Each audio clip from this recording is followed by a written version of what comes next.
Arratsalde on guztioi, ongi etorriak Hondarribiko udaleko urriko osoko bilkurara, ohiko osoko bilkura dugun honetara.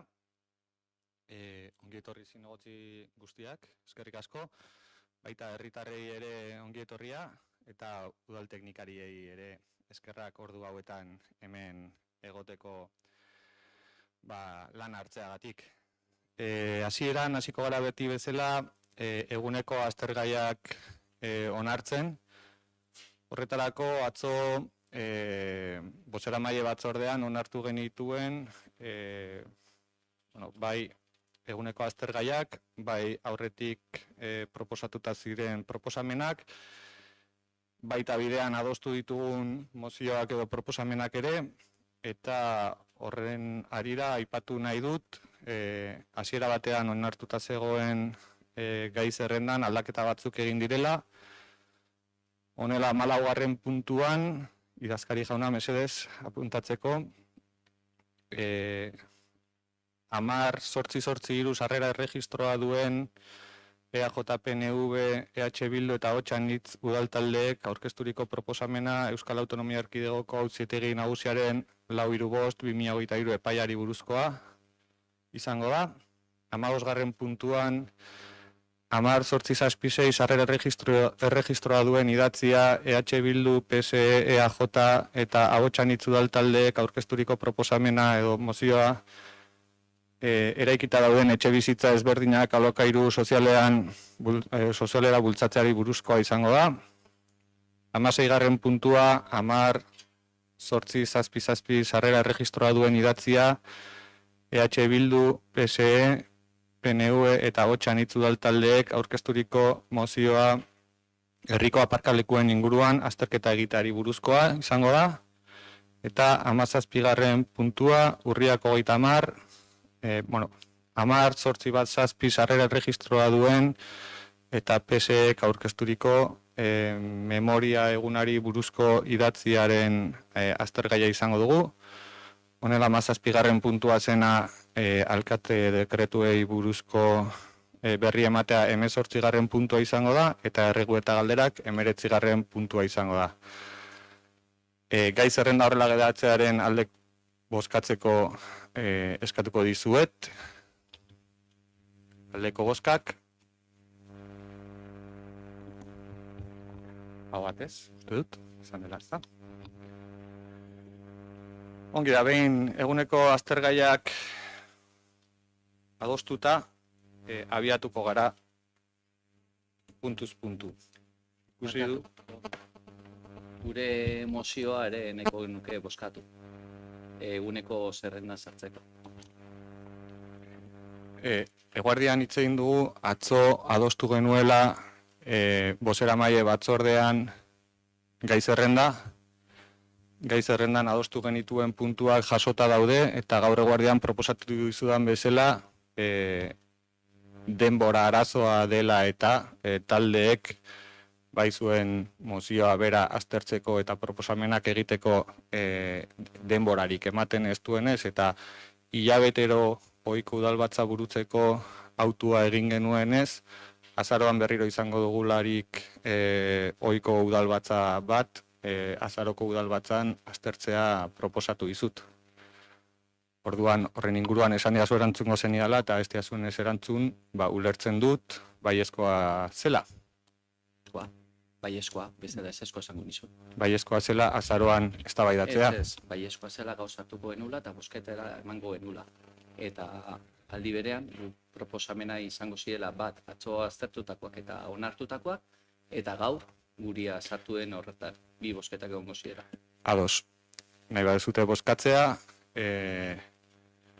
bi mozio orduan bozkatuko ditugu udalbatza honetan eztabaidatzeko. Bozkatuko dugu gai zerrendan sartzen ditugu. Bata EAJaren mozioa izango da, eta bestea Otxanitzek erregistratutako mozioa izango da. Bozkatuko dugu.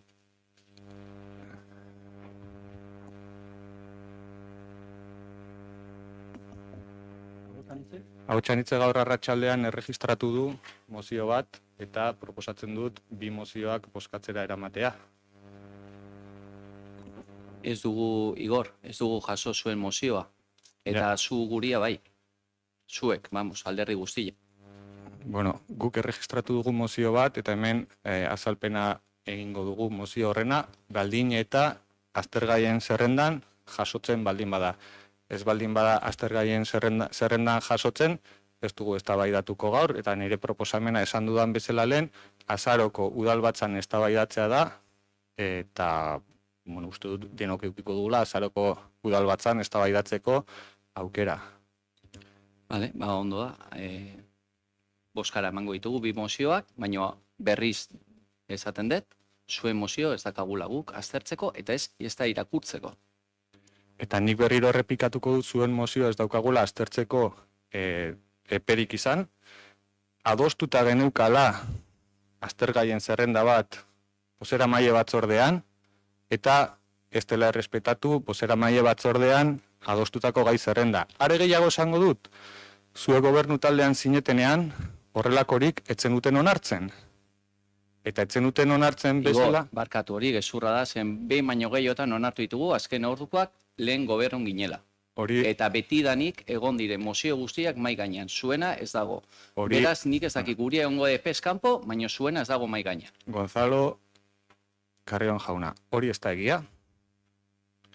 Aurreko bozeramaile taldean ginenak badakigu nola ezarrita zeuden mozioak aurkezteko irizpideak, eta azkeneko egunean udalbatza aurretik aurkezten zuen bakarra mozioen kontramozioak EAJ taldea izaten zen.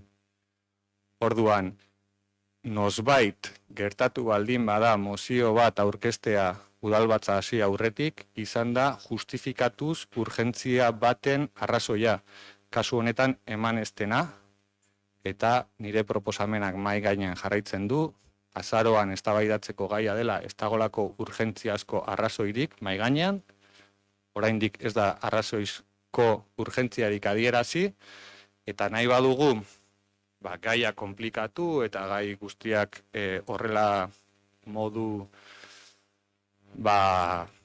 tentsio modu batean eraman ditzakegu eta egin dezakegu hemen bakoitzak ikusten duen formula, baina berriro errepikatuko dut. Gaur goizean ez. Eguardian helarazi zaigun dokumentu bat nahi da gaur eztabaidatzera ekarri, adierazi denean denbora behar dela horrelako gaiak eztabaidatzeko, hausnartzeko, partekatzen saiatzeko, hemen EAJ taldeak behin eta berriro adierazten du, berak ez duela horrela ikusten eta bozkatzea nahi duela aztergaien gaian sartzea, eta aztergaien gaian sartzea baldin bada gaur eguardiko mozio bat, gaur arratsaldeko mozio bat ere ahotsanitzek proposatutakoa bozkatzea proposatuko dugu, eta nahi baldin bada eztabaidatu gaur eztabaidatzeko prest. Nire proposamena berriro esango dut azaroko udalbatzan eztabaidatzea izango dela, baina bozkatzeari emango digu noski. Bai, ados, momentu bat, A ver, barkatu, pero me parece todo tan kafkiano me parece, que tenemos un pleno y hemos empezado, pero vamos, no hemos empezado fatal. A ver, yo el documento que tenía el PNV, de alguna forma, yo lo conocí ayer, ayer a la tarde, a última hora. ¿O esta mañana era? Ah, bueno, esta mañana. Gaur eguerdian. Bueno, era el tiempo. Bien, yo lo conozco. Y bueno, en todo caso, aquí ha habido casos en que el mismo día se ha conocido el documento, se ha votado en el pleno sí o no entrar, punto. Pero yo me encuentro con un problema. Me gustaría votar también el vuestro, pero no lo conozco. Y entonces, ¿qué hago? ¿Cuál es el planteamiento? En esa situación, ¿qué hacemos? Bai, Josu, galdera ona da. Hasi dugu udalbatza hasi dugun bezala, izan ere aurrez hitz egindakoa zegoena errespetatu ez delako. Bueno, Eta errespetatu ez denez aurretik adostuta zegoena, berriro errepikatzen dut, bozkatuko dugu aztergaien gaian sartzen dugun edo ez dugun sartzen, baina errepikatuko dut. Agotxanitzek arratsaldean sartutako mozioa azalduko da. Eta azaltzen denean, bozkatzeko aukera izango da, gaur eztabaidatzen badugu. Bestela, azaroko udalbatzan modu arrazoitu batean eta epeak errespetatuz, bozeramaile batzordean aztergaien zerrenda onartzen denean kontutan edukiko dira, beti egin ohi den bezala. Bueno, hori, zuk esango duzu.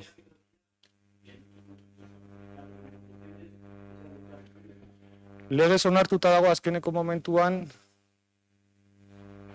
urgentziaz justifikatzen denean, eta hori esan dut nik gaur bertan, urgentziaz justifikatzen baldin bada onartu daitekela, baina hemen, mai gainean ez da urgentziazko motiborik jarri.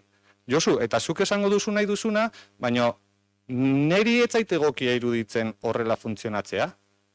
Eta urgentziazko kasu bada, urgentziazko adierazpen bada, urgentziazko lanketa bada, edo ohikotasunean kokatu liteken lanketa bada. Edo 20 egun eduki ditugu horrelako lanketa bat jorratzeko eta gaur eguardian aurkeztu da horrelako moduan WhatsApp bitartez zabaldu delarik. Bueno, nik ez dut ikusten egokia denik.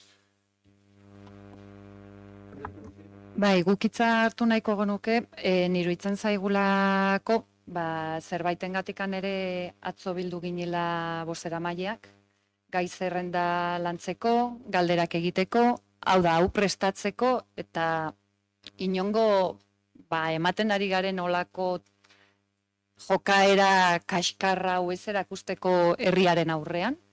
Ez zait iruditzen ez errespetuzkoa eta ez logikoa.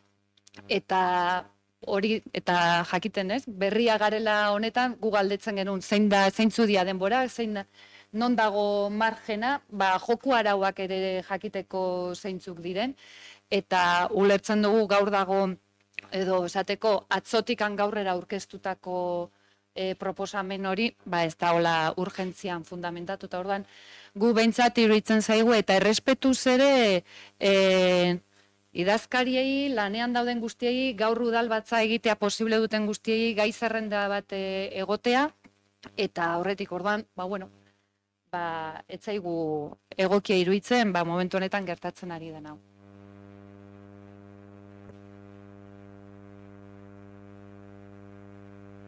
Orduan, boskatzen dugu boskara emateko, edo arautegi bat jarri beharko dugu, hau dena jakiteko nola egin behar diren gauzak. Arautegi bat badaukagu. Nere proposamena azaroko udalbatzan eztabaidatzea da. Errepikatu dut 3 edo 4 aldiz. Norbaitek nahi badu hala ere gaurko eguneko aztergaien barnean sartzea 2 mozio hauek bozkatuko dugu. Zein da eskaera neregatik, nik esan dizuet, proposatzen dut azaroan eztabaidatzea. Zuek erabakiko duzute, norbaitek nahi badu gaur debatitzea, bozkatu beharko dugu, aztergaien zerrendan sartzen den edo ez den sartzen. Orduan, berriro berretxiko naiz, neregatik, denborarekin ongi landuta eta bakoitzak berez azalpenak emateko denbora izan dezan, nere proposamena azaroan eztabaidatzea izango litzateke. Hola ikusik eta boska pasa behar dugunetikan, gu boskara nahi dugu, eta boskaren segun zehatetzen boska horretan, erabakitzen dugu, bai edo ez?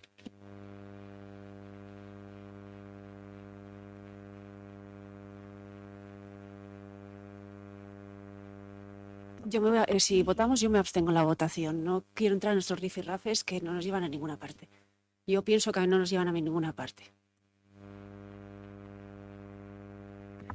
Bozkatzea nahi baldin badu EAJak, bozkatuko dugu, baina lehenengo bozkatuko duguna da ea planteatzea dagokion edo ez.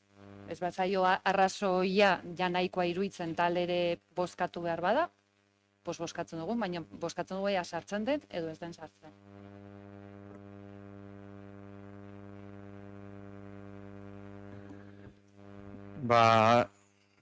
Denok iritzi badiego azaroan sartzea egokia dela, azarorako utziko dugu gaur erregistratutako bi mozio horien eztabaida eta abiatuko gera beraz lehenengo puntuarekin.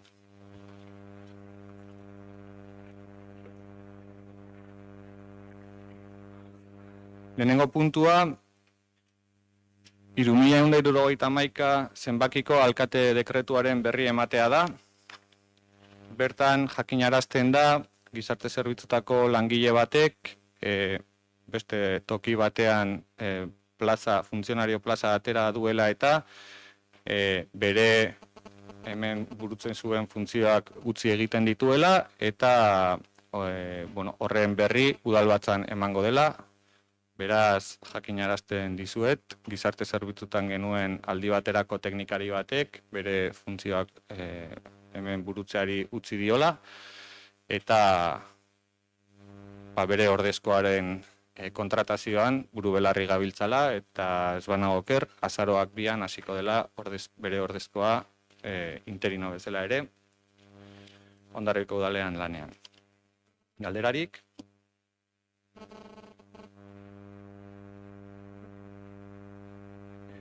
Bigarren puntura pasako gara, 2023ko 3.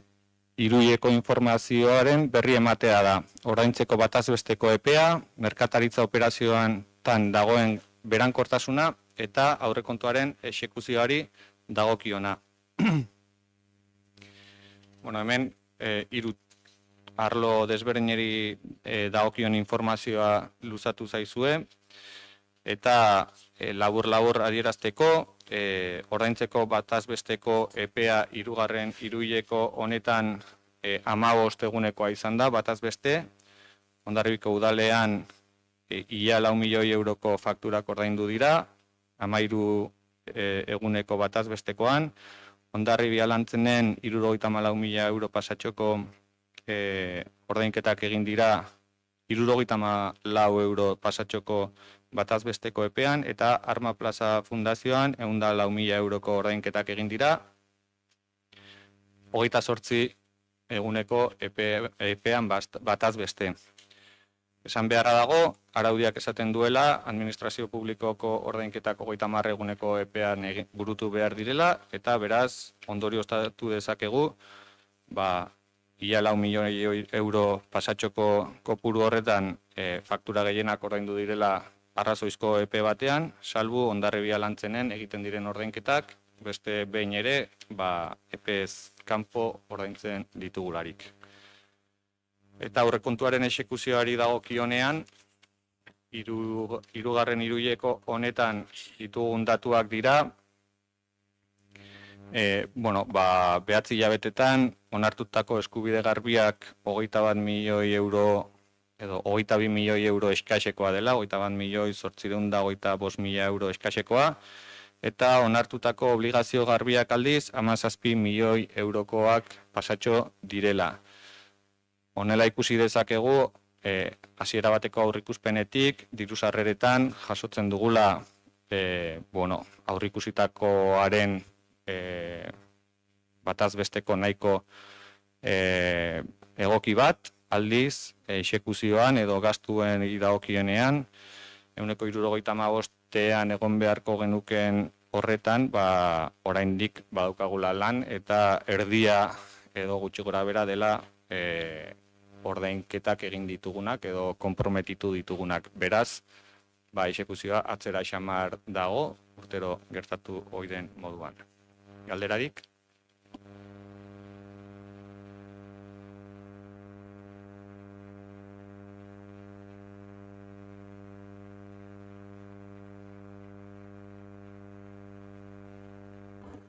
Aurrera jarraituko dugu, beste berri emate batekin, 3. puntuari dagokiona, finantza kontroleko banakako txostenen, auditoria publikoen eta finantza kontroleko urteko planaren esparruan egindako laburpen txostenaren berri ematea da. Saiatuko naiz labur azaltzen, ze txosten mardul xamarra da, baina nahiko informazio emateko ere beharra dagoela ikusten dut. Urteko finantza kontrola planifikatu egiten da Hondarribiko udalean, esan nahi da kontrol finantzario egiten dela, baina aurrez planifikatutako parametro batzuren inguruan egiten dela, eta kasu honetan aurkezten zaizkigun txostenak 2022ko ekitaldiari dagozkion kontrolaren txostenaren berri ematen dira, kontu hartzaile andereak eginikoak, eta aztertu diren arloetan diru sarrerak daude alde batetik eta gastuak beste alde batetik. Diru sarrerei dagokienean bi esparru, zergak alde batetik eta tasa bestetik. Zergei dagokionean jarduera ekonomikoen, ondasun higiezinen, trakzio mekanikoen eta hiri lurren balio gehikuntzaren zergen inguruko behaketa bat egin da eta ondorioztatzen dena da, bete egiten direla foru arauen irizpideak Hondarribiko udalean. Eta tasei dagokienean aldiz, xedapen bat egiten da, legeak esaten du guztiek, hau da, tasa guztiek, gastu publikoi aurre egiteko lagundu behar dutela, eta bakoitzak bere ekonomiaren ahalmenaren araberakoa izan beharko duela tasa hori. Eta tasei dagokienean ikusi da hobariak daudela zenbait tasetan eta bi kasu mahai gainean jartzen dira edo bi hobari jartzen dira txosten honetan behaketako foko bezala edo.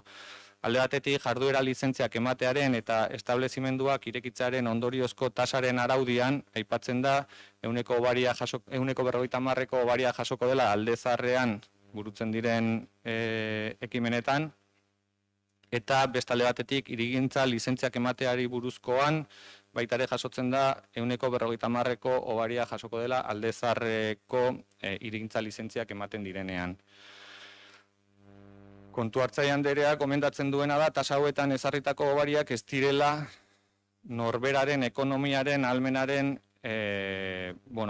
arabera edo jasotzen, eta nolabait kontrolatu egin beharko litzakela hobari hori jasotzerako garaian bakoitzak dituen ahalmen ekonomikoi erantzuten dien edo ez modu orokor horretan egitea zuzendu beharko litzakela gomendatzen du. Bestalde batetik hori diru sarrerei dagokienean, gastuei dagokienean 3 atal ezberdin aipatu halko genituzke, alde batetik Hondarribiko udala eta gero entitate dependenteak edo Hondarribia Lantzen eta Arasma Plaza Fundazioa.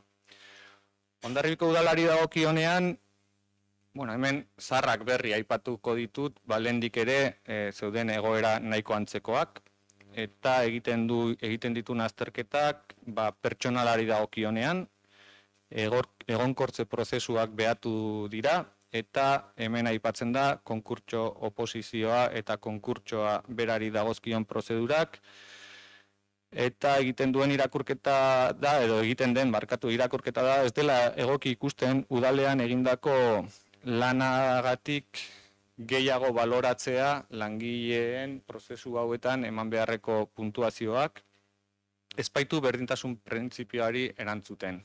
Eta ondorioztatzen da, berdintasun printzipio hori oinarrizko printzipio bat dela kontratazio prozesu guztietan, pertsonalaren kontratazio prozesu guztietan. Esan beharra daukat, egonkortze prozesu hau martxan daudela eta bidea egina dutela, beraz orain aldaketa bat egitea nekez ikusten dela, ez da epaitegien bitartez helegiteak sartzen direlako, baina momentu honetan prozesu horiek nahiko aurreratu xamar badaude, batzuk bereziki, mailak osatzen ari direlako balorazio horiek egiteko. Eta gero, kontratu prestazio zerbitzuei dagokienean, egiten du kontratazio handien irakurketa bat edo behaketa bat, eta 5 ohartarazpen ezberdin egiten dira 17 espedienteri dagokionak, eta kontratazio txikiari dagokienean 25 zerbitzu kontratazio txiki bitartez kontratatzen dira, eta egiten den irakurketa sektore publikoko kontratuen legearen aurrikuspenak edo oinarriak ez direla errespetatzen eta gomendioak egiten dira hori zuzentze aldera. Irakurketa bat egiten du ere, kredituen judizioz kanpoko azterketari buruzkoa, eta baita diru laguntzei dagokienean ere, 4 espedientei dagokien ohartarazpenak jakinarazten dizkigu.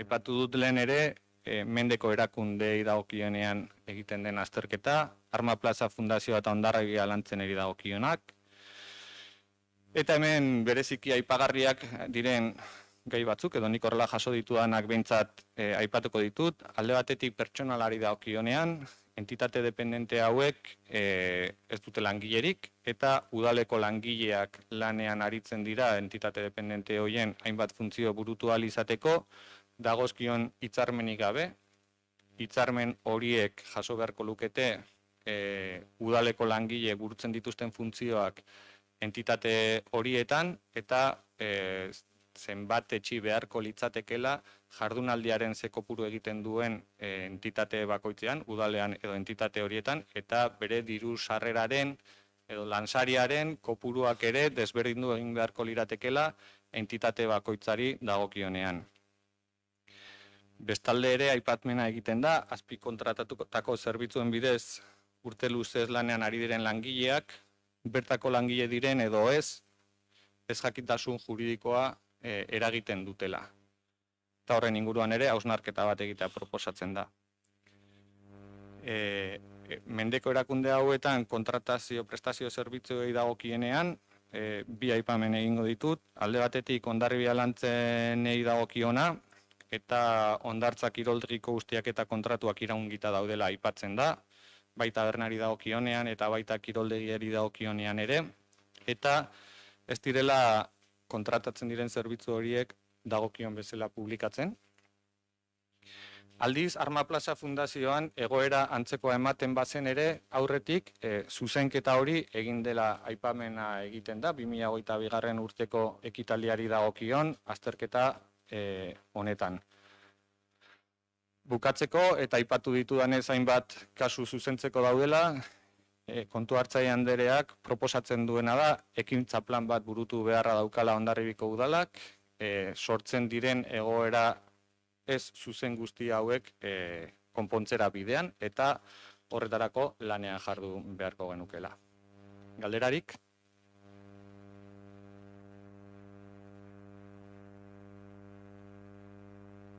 Ulertu da? Bai, eskerrik asko.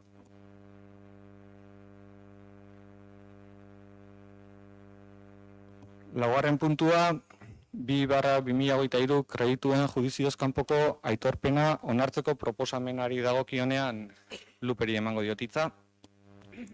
Bai, arratsaldeon. 2022ko ekitaldian hainbat kontratu txikiren faktura geratu ziren ordaindu gabe. Arrazoia, zerbitzu hauen kontratazioa izapidetzerakoan araututa dagoen prozedura ez jarraitzea izan zelarik. Zegokion diru partidan gastua onartua ez etzelako izan.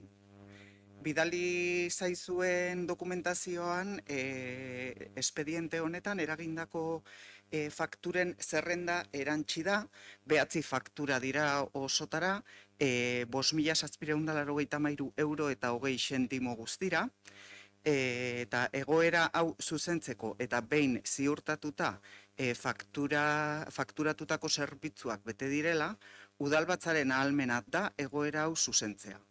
Kreditu judizioz kanpoko aitorpena onartzea eta ondorioz faktura hauen ordainketa egitea aurtengo aurrekontua erabiliz. Kontu hartzailearen txostena, idazkariaren txostena eta kontratu txiki horiek izapidetzeko ardura zuten teknikarien txostenak ikusirik, proposatzen dugu 2/2023 kredituen judizioz kanpoko aitorpena onartzea eta ondorioz 2023ko aurrekontuetan dagokien partidetatik faktura hauen ordainketa egitea. Galderarik? Bozketara pasako era beraz, aldeko bozkak, aho batez onartuta.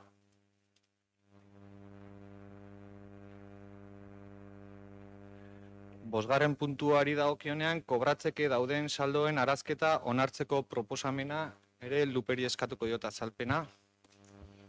Bai, martxoaren 30ean ospatutako udalbatzan 2022ko aurrekontuaren likidazioaren berri eman zen. Eskerostik, udal diruzaintza zerbitzua kobratzeko dauden eskubide batzuk preskribatuak daudela jabetuz, eta udalaren errealitate ekonomiko-finantzieroaren eta aurrekontu errealitatearen irudi fidela emateko proposatzen du, batetik, deklaratzea preskribatu dutela, lehenengo eta bigarren eraskinean zerrendatutako kobratzeko dauden eskubideak, guztira 287.908 euro eta 69 zentimo, eta bestetik, baja ematea aipatutako eskubideei bai kontabilitatean eta bai udal dirubilketan. Galderarik? Bozketara pasako gara beraz, aldeko bozkak? Hau batez? Ez? Barkatu ez dizut ikusi. Kontrako bozkak? Abstentzioak? Gehiengoz onartu da beraz?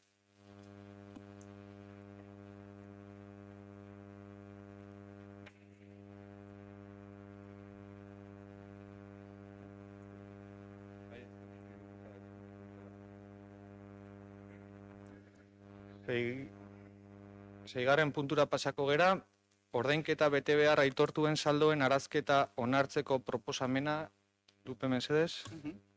Bai, aurreko puntuan bezala, martxoak 30ean ospatutako udalbatzan, 2022ko aurrekontuaren likidazioaren berria eman zenetik, udal diruzaintza zerbitzua antzemandu badaudela ordaintzeko agertzen diren betebehar batzuk preskribatutak. Eta udalaren errealitate ekonomiko-finantzieroaren eta aurrekontu errealitatearen irudi fidela emateko proposatzen du, lehenengo eranskinean, larrezi zaizuen dokumentazioan dago, lehenengo eranskinean zerrendatutako ordaintzeko dauden aitortutako betebeharrak, guztira 1.989 euro eta 98 zentimokoa preskribatu dutela adieraztea. Eta betebehar horiek baja ematea udal kontabilitatean. Galderarik? Bozketari ekingo diogu. Aldeko bozkak? Kontrakoak? Abstentzioak? Gehiengoz onartuta beraz?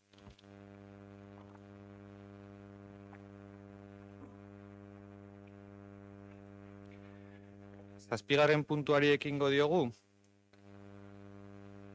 Udal ordenantza, Hondarribiko udaleko langile publiko izateko hautapen prozesuetan bitarteko elektronikoen bidez harremanak izateko betebeharra arautzen duenaren onarpen proposamena da.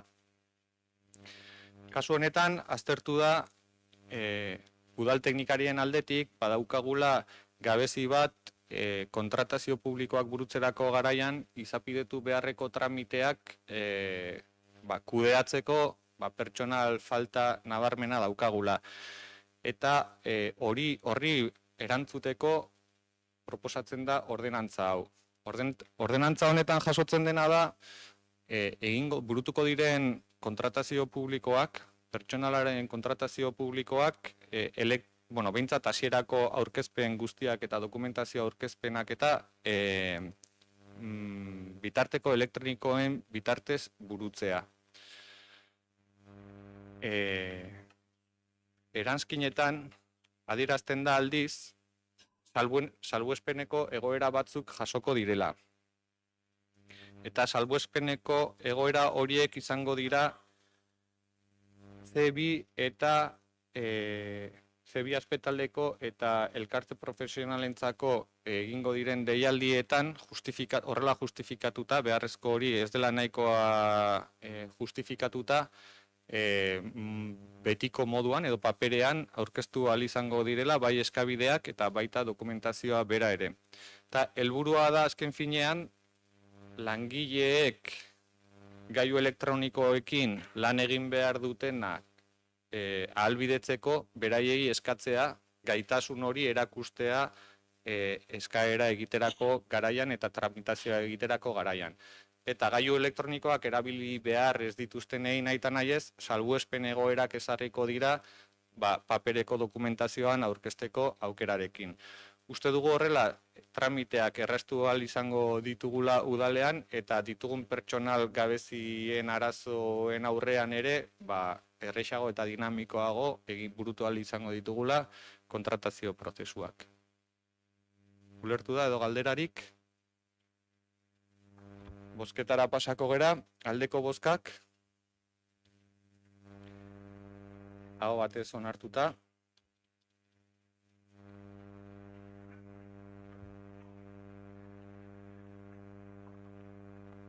Zortzigarren puntura pasako gara, eta 2023ko soldata igoerari buruzko proposamena dakarkigu oraingoan.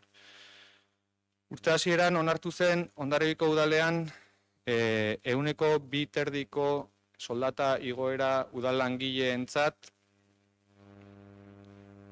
estatuko aurrekontuen legeetan oinarrituta, baina jasotzen zen urtean zehar baldintza ekonomiko egokiak egongo balira 0,5%ko gehigarri bat aplikatu ahalko zela aldagai ekonomiko horiek publiko egiten ziren momentuan. Aldagai ekonomiko baikor horiek publiko egin direnean, 0,5%ko igoera bat gehiago egitea ahalbidetzen denez, eta 2,5%ko urte hasieran onartutako igoera ez denez oraindikan nominetan aplikatu, proposatzen dena da 0,5%ko gehigarri hori txertatzea ja, eta alden azkarren 3%ko igoera, soldata igoera egitea udaleko langile publiko guztiei, urtarrilak bateko atzera eragina izango duelarik. Galderarik? Aipamen txiki bat dakarrik. 286/2023 txostena espainolutez jaso dugula eta eskertuko genukela euskeraz ere jasotzea mesedez.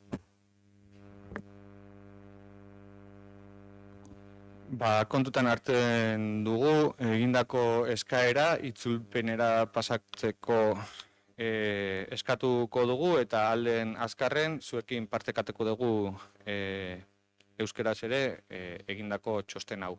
Ados? Besterik?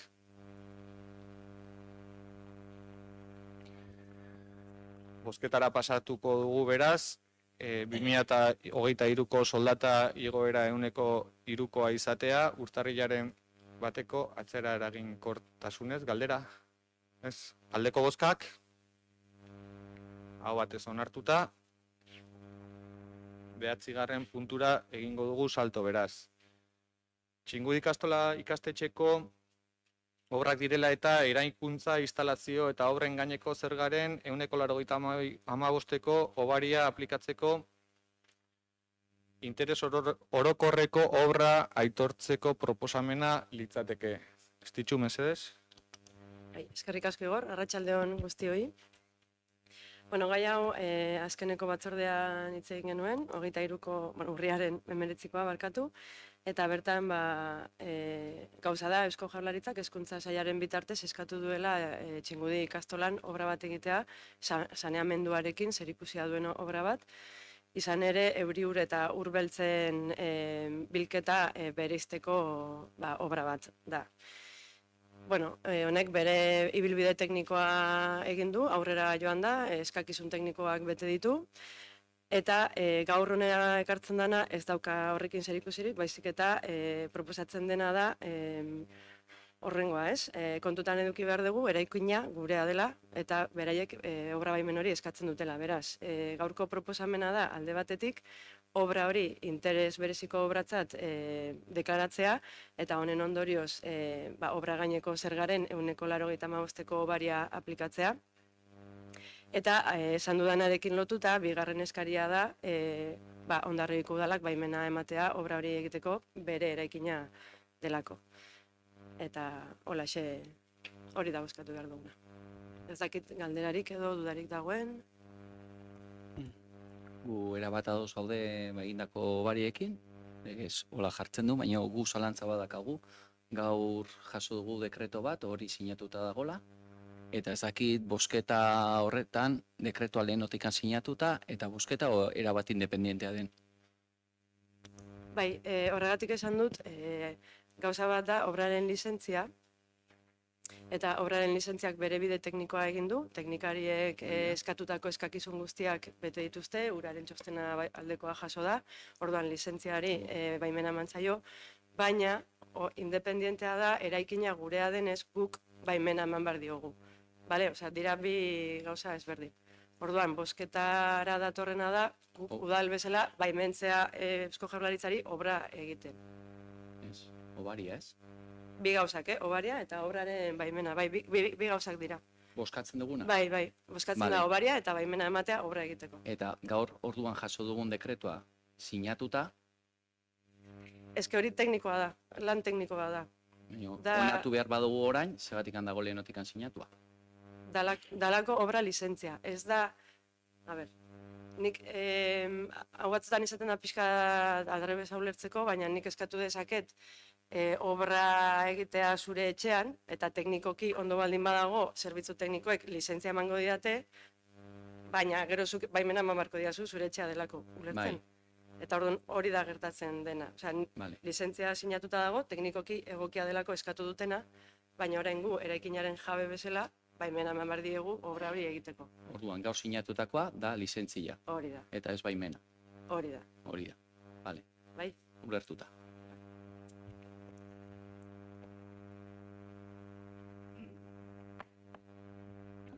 Ongi da, gaia ulertuta bozketara pasako dugu. Aldeko bozkak. Hau batez, uste?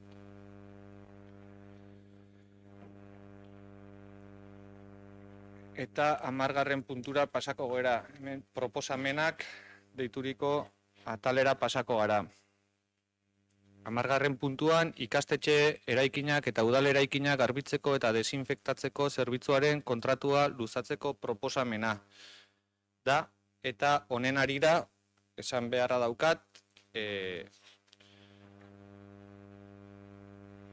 etzela gure asmoa hasiera batean prozedura horrela burutzea, adierazi nizuen bezala aurreko bozeramaile batean gure asmoa zen kontratazio hau esleitzea, 2 urteko epemuga egin eta kontratazio berri bat esleitzea, izan ere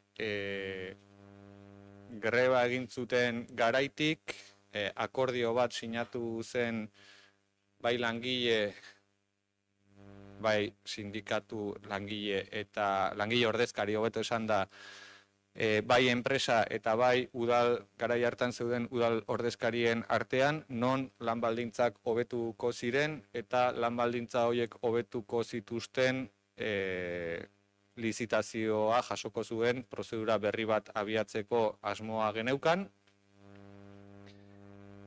Eta, bueno, horrela jakinarazi zen gure aldetik prozedura egiteko asmoa, baina bide horretan teknikariek lana egin zuten, baina txostenak egiterako garaian, legez kontrako txostenak helarazi zizkiguten, eta talde guztiei,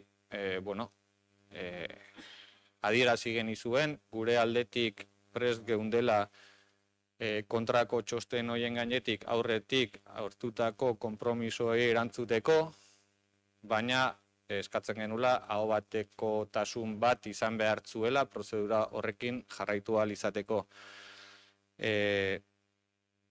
Zenbait taldek ez zuten alde egiteko nahia adierazi eta hori horrela aurkitu ginen neurri batean ezpata eta paretaren artean, non konpromiso batzuk aurrez hartuak zeuden, langileekiko eta enpresarekiko konpromisoak hartuta zeudela firmatuta zegoelako eta prozedurarekin ezin aurrera jarraitu, ez baitzen ez adostasun politikoa eta teknikarien aldetik ere kontrako irizpena egiten zelako.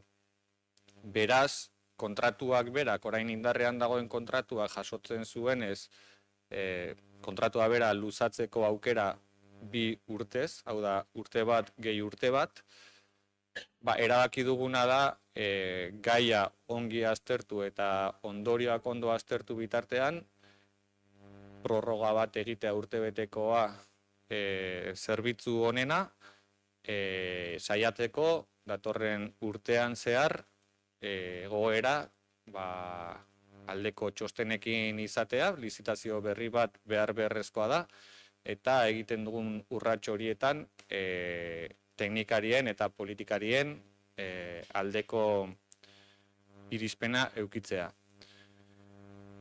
Neurri batean ere esan beharra daukat, eta lehen esan dut, ezpata eta paredetaren artean aurkitzen garela, izan ere egiten den kontrako txostenaren irizpena da egiten zen lizitazioa etzela oinarritzen sektoreko hitzarmen batean, edo estatal mailako hitzarmen batean, baizik eta enpresako hitzarmen batean oinarritzen zela, 2021 batean kontratua egin zen bezalaxe, baina garai hortan etzen kontrako irizmenik egin, eta orain kontrako irizmena egiten da zerbitzu honena, baina baditugu beste 11 zerbitzu kontratatutak enpresako hitzarmenekin. Eta hau da lehenengo arazoa jartzen zaiguna mahai gainean, baina zalantzarik gabe beste hainbat zerbitzu baditugu enpresako hitzarmenekin sinatutako akordioetan oinarritutako pleguak aterata, eta langileen baldintzak hobeak dira sektoreko, probintziako edo estatu mailako hitzarmenak baino. Beraz, guk argi daukagu langileen baldintzak errespetatu nahi ditugula, ez dugula adibidez eros ahalmentasunik galtzea nahi langileek, eta horretarako noski enpresako hitzarmenako hobeak dira sektorekoa, estatu mailakoa baino. Eta horren arira, esan dizuedan bezala, momentu honetan proposatzen duguna da luzapen bat jakinda egoera konplexu baten aurrean aurkitzen dela Hondarribiko udala, agian ere ikus dezakegu aukera bat bezala. Ez dugu deskartatzen hau ez denik aukera bat, izan ere egin beharreko azterketa horretan eta arrazionaltasun ekonomikoari begira, pentsatzen dugu egon daitezkela hainbat zerbitzu langilego propioz kontratatuta merkeagoa izan daitekeela gaur egun azpikontratatuta izatea baino. Eta beraz, gure nahia eta asmoa behin eta berriro adierazi dugun bezala, zerbitzuak berriro kudeaketa publikora itzultzeko bidean, agian aukera bat bezala ere ikusi beharra daukagu. Eta hori guztia esanez, proposamena egiten dugu, ikastetxeko eraikinak eta udal eraikinak garbitzeko eta desinfektatzeko zerbitzuaren kontratazioa urtebetez luzatzekoa.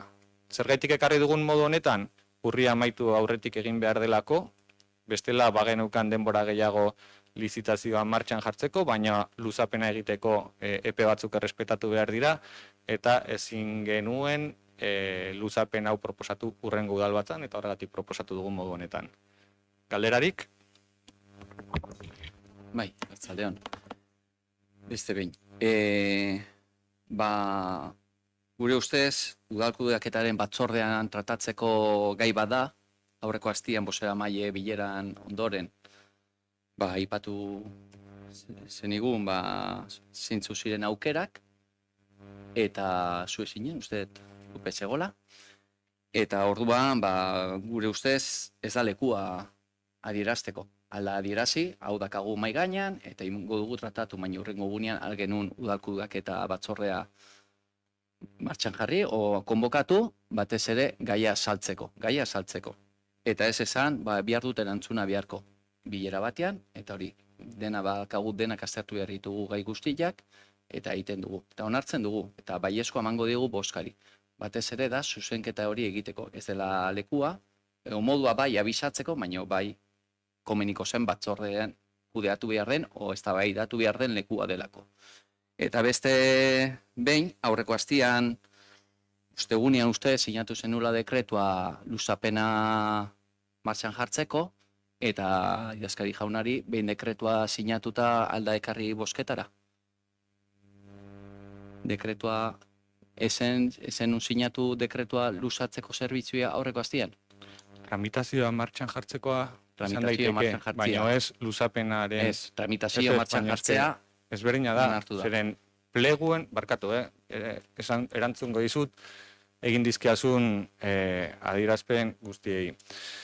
Beira, Gonzalo, tratatu zen gaia bozeramaile batzorde batean. bai, Eskatu genuen azkartasuna behartzuela gaiak, bestela ez baldin bazen pleguen tramitazioa aurrera jarraitzen eta pleguen tramitazioa hasita zegoen ere, aginduta zegoen pleguen lanketa martxan jartzea dekretu bitartez ere. Baina adierazi zen bozeramaile batzordean arazo honen aurrean geundela. Ondoren egin zen kudeaketa batzordea, udal kudeaketa batzordea egin zen, eta udal kudeaketa batzordean ere erregu eta galderetan adierazi zen gai honi buruzko arazoa. Aste honetako, atzo izan genuen, bozeramaile batzordean berriro gai honen inguruan aritu ginen hitz egiten. Eman dire, eman beharreko azalpenak modu zabalean, eremu ezberdinetan, eta ez da bozkatzera eraman, esan dizuean arrazoiagatik. Ekartzen delako onera, hilabete amaitu aurretik egon behar duelako tramitazioak martxan. Baina azalpenak eman dira, 2 bozeramaile batzordetan eta udal kudeaketa batzordean. 3 aldiz hitz egin dugu gai honi buruz. 3, 3 bider, bai, zakenik. Nik Hala demostratu diozu. dezaket, zeren horrela jasota dago, eta 3 aldiz hitz egin dugu gaiari buruz. Bueno, nik uste dut, beharrezkoak ziren azalpenak eman direla, urgentziazko prozedura ere azaldu dut, urgentziazko prozedura horren zergaitia, ari ginelako lanketa egiten beste norabide batean, eta norabide aldatu beharrean aurkitu garen honetan, urgentziaz ekartzen dugu onera, baino ez dakit, adieraztea ez dugula gaia hitz egin 3 bider aritu garenean, eta gaur laugarrena, iruditzen zait, ez dela zuzena. Esan dut, hitzin dugula, baino ez, deritzeon lekuan.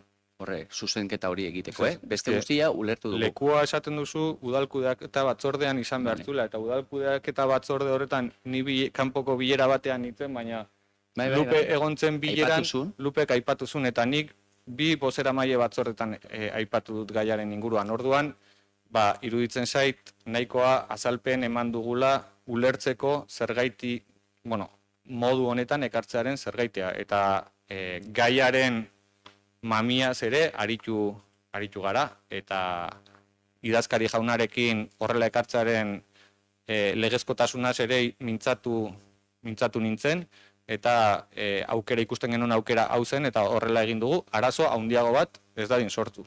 Bai, Igor barkatu. Gaur ekartzen dena da, zerbitzuaren kontratua luzatzeko proposamena. Bai, hala da. Eta ja martxan dago dekretos bidez, dago prozedura martxan. Ez ba. Kontratua luzatzea ez dago martxan. Daude tramite administratiboak egiten. Hori da. Bai, baina eske plegua ekarri beharko gagenu onartzera ere. Ez, baina nik bai. Zuk ez duzuena esaten, nik bai esan dezaket. Eta plegua egiteko izapidetu behartzen tramitazioa. Eta tramitazio hori izapidetzen jardun diren bezala teknikariak agindu zitzaien, naiz eta udal batzak ez duen onartu plegu hori esleitzea. Baina tramitazioak egiteko agindua eman beharra dago. Kontratuaren luzapena izapidetzeko tramitazioa ere agindu behar den bezala. Behin udal batzak onartzen duenean, onartzen baldin badu, luzapen hau egikaritu beharko da dagokion dokumentoarekin luzapen horren agindua, baina hori ez da egin oraindikan, hori egingo da hilabetea amaitu baino lehen. Egin dena da, adierazi zaie teknikariei izapidetu behar direla tramiteak dagozkion epeetan gauzak egin ahal izateko. Ez balin badugu hori egiten, ez dugu dagozkion epeetan prozedurak burutzea lortuko, eta horregatik izapideak martxan jartzeko tramitazio hori egin da. Hala dagokion bezala, ulertzen dut normaltasun osoaren barruan sartzen dela. Beste galderarik? Bueno, yo creo que hasiera batean guk ados, alde bozkatuko du, pero en cualquier caso, este es un tema muy recurrente que, en todo caso, por parte del equipo de gobierno, planteo la posibilidad de las tres opciones que aquí se manejaron. La A era esta opción, la B era la de, en todo caso, la hacer una nueva licitación y la tercera era la contratación directa de los trabajadores por parte del ayuntamiento. Eran las tres opciones que se barajaban. En aquel momento, cuando se habló incluso, yo no sé si fue en Junta de Gobierno o en alguna comisión que hablamos. En todo caso, este es un asunto que yo creo que, aparte de que se pueda aprobar por decreto, que se puede hacer por tema de alcaldía, esto es una cuestión que sí merece la pena que en una comisión de personal se trate a fondo, que es algo que yo siempre he reivindicado.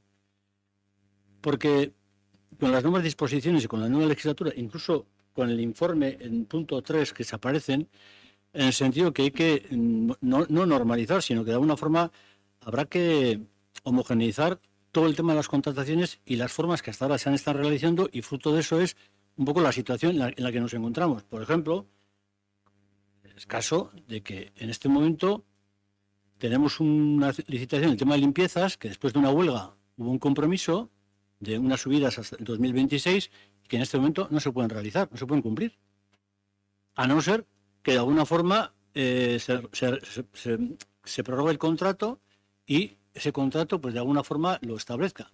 Pero las licitaciones fueron de unas cantidades y de alguna forma los compromisos que la empresa está en este momento adquiriendo son diferentes. Eso es así. Pero bueno, en todo caso es un tema de la empresa. Es un asunto que está ahí. Pero nos podemos encontrar con el mismo problema con el tema de los jardineros. Exactamente con el mismo problema. Y el tercero, nos podemos encontrar con el tema del polideportivo. Porque si algún día el polideportivo pasa a entidades municipales, nos podemos encontrar con los convenios que de alguna forma están disfrutando los trabajadores del polideportivo, nos encontramos con que se hacen licitaciones, pues nos encontramos con la misma situación. Es decir, que tenemos un problema adelante bastante gordo, porque hay una serie de compromisos en ese sentido. Por eso, yo creo que lo que se trata fundamentalmente es quizás poner las cosas claras, pie sobre pared, y ver lo que de alguna forma es posible hacer. Porque si de alguna forma hasta ahora, no sé, en algún momento determinado se han hecho cosas y luego vienen los reparos, pero claro, los reparos, cuando hablamos de cantidades, cuando hablamos de licitaciones, luego tienen sus consecuencias muy puntuales determinadas, ¿no? No vamos a decirlo. Por lo tanto, yo lo único que planteo es que este tema del tema de la contratación y estas cuestiones que tenemos enfrente, las tratemos en una comisión de personal, pero a calzón quitado, con el comité delante, por el comité de empresa delante, porque también al fin y al cabo son personas, son entidades que de alguna forma también tienen su opinión. Más allá de que podamos hablar en el pleno, en la Junta de Portavoces, yo no voy a decir, no voy a quitar valor a nadie, pero que lo que es la comisión de personal, en este caso, es la clave. Yo creo que ahí es la cuestión. Porque es una situación, insisto, de una envergadura en la cual hemos adquirido unos compromisos que yo no sé si lo vamos a poder cumplir. No lo sé si se van a poder legalmente cumplir. Y eso es un problema que tiene este ayuntamiento, que tenemos todos nosotros. Me refiero a los que conformamos el ayuntamiento. Por lo tanto, yo lo que pido es que este asunto se trate en una comisión, pero y buscar las fórmulas que de alguna forma se puedan subsanar, si es posible, o por lo menos hablar claro y decir cada uno, oye, es lo que hay. Y estas son las consecuencias. Eskerrik asko, Josu. Me alegra oírte, después de que se ha dicho que prácticamente como que no se había informado, hemen hitz egin direla gai honen inguruan, konkretu honen inguruan, 3 aukera zeudela mahai gainean, 3 aukera hoietatik bat ezinezkoa zela epeengatik, hau da langileak edo zerbitzua publikora pasatzea epe hauetan ezinezkoa zela, hori ere zuk adierazi duzun bezala ezinezkoa zen. Eskerrik asko adieraztegatik beste 2 aukera egon direla mahai gainean, guk hitzartutako akordioak errespetatzearen aldekoa ginen, naiz eta etzegoen teknikarien aldeko irizpiderik. Eskerrik asko hori mai gainean jartzegatik ere, zeren gu ados ginen bai enpresarekin eta bai langilearekin udal honek hartutako konpromisoak bete egin behar genituela, bazegon beste talde bat ere, EH Bildu kasu honetan, adierazi zuena prestutasuna konpromiso horiek berresteko, naiz eta teknikarien irizpena etzen aldekoa, eta beste bi taldeek etzineten prest konpromiso horiek zituzten ardurak edo nolabait zuen gain hartzeko, eta eskertzen dut hain garbi hemen aditzera eman izatea. Nik gaiak puntu bakarrean ekarri dut bai bozeramaile batzordera eta baita nik edo udal talde honek baita batzordera ere gaiaren urgentzia zela eta urgentzia hau eta ezagutze hau teknikarien irizpide ez aldekoa zela orain jaso da. Orain arte ni dakidanez eta guk hemen eramaki dugun ibilbidean ikusi izan ditugu bai garbitzaileen plegu hau eta baita beste plegu batzuk enpresako hitzarmenarekin ez zutela eragozpen etengarririk edo kontrako txostenik. Nik behintzat ez ditut eta orain jaso dugu. Eta jaso dugunean eta erantzun bat eman behar dugunean modu urgentean egoera hori ez dadin okerragora jun, proposatu dugu eta hitz egin dugu, zuk esan bezala, gaiari buruz. Noski, hitz egin beharko dugu batzordean, baditugulako beste hainbat plegu egoera berdinean daudenak, eta zuk aipatu dituzunak badira, baina liburutegikoa gogoan dut,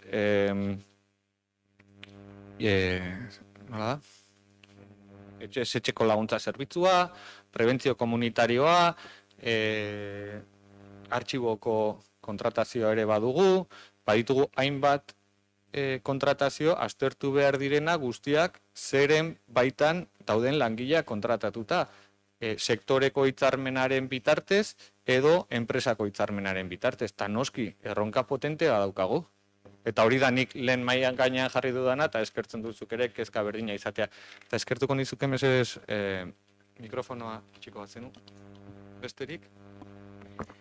Bai, guk gai honen inguruan bai adierazi genuen, ez? Hasieratikan prest ginela langilek, hanbeste hilabetetan burrukatukadako eskubide horiek babesten zituen lizitazio horri bide emateko, eta hori zela eta uste dut azalpenetan agian falta zela, zeguk gure reflexioa bilera hori ondoren, lengua astelenian euki genula lehenengo aldiz honen berri, planteatzen genuna zen tokiko gobernuari dagokiola kudeaketako erabakiak hartzea eta aldiz udalbatzari nebadezute norabide politikoa. Eta orduan galdera egiten genizuen ea zergaitikan ekarri behartzen gai hau derrigorrez udalbatzara jakiten etzela agian erabateko adostasuna egongo eta ikusita zer dagoen guzti horren atzean. Uste dut zenbateko batzuen inguruan eta hitz egin zenean eta uste dut gai hain komplikatua garrantzitsua eta izanik garrantzitsua dela ere jakitea zergaitik etorri behar duen gai honetara. Ze akaso agian beste gaiak ez dira derrigorrez udalbatzara ekarri behar eta beste jarrera bat suertatu daiteke. Mai gainean nahi nun, iruditzen zitzaialako puntu garrantzitsua izan zela elkarrizketa hori eta gaur honera ekartzeko ere, bai. Eskerrik asko. Bai, eskerrik asko zuri gogorarazteagatik. Prozedurak badaude kontratazio publikoko hainbat prozedura kopuruarengatik, bai gobernu taldean erabaki daitezkenak, eta beste batzuk nahita nahi ez, alkateak ere badauka eskumena zenbait kontratazio burutzeko, eta delegazioa duten beste zinegotziek ere, baituzte eskumenak zenbait kontratazio burutzeko, eta kopuruengatik, ez banago oker, 1.000.000 eurotik gorako kontratuak izepidetu behar direnean, eta bestela eskertuko nuke teknikariek zuzentzea, kopuru zehatz batzuetatik aurrera udalbatza da kontratazioa egitearen eskumena duena. Eta horregatik gai hau bere garaian udalbatzatik pasatzen bezala, orain ere udalbatzatik pasatzea komenigarria zela edo beharrezkoa zela adierazi zidan idazkari jaunak. Eta kopuruak zehazten badituzte zuek, badagolako obra eta zerbitzuen artean diferentziak. Organo eskumenduna plenoa da, kopuruaren batik, eta kopurua, kalkulatzeko kopurua muga da dirusarreren 10%aren muga hori. Kopuruak nolako egiten du.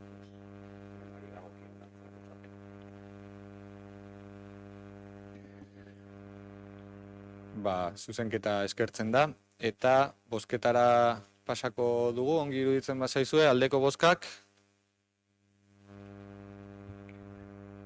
Hau batez, onartua. Lehenko txosten esan dugu ez genuela euskeraz, Altzabasego Laura bidali dit, 301 ere euskeraz dago? Bidali mesedez, bale?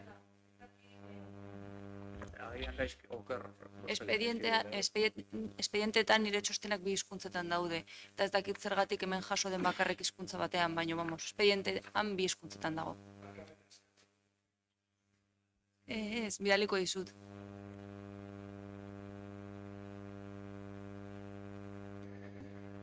Aurrera jarraituko dugu, 11. puntua, kredituen xede aldatzeko proposamena, partida konkretu baten ingurukoa, udal lurzoru ondareari dagokiona. Estitxuri eskatuko diot, azalpena.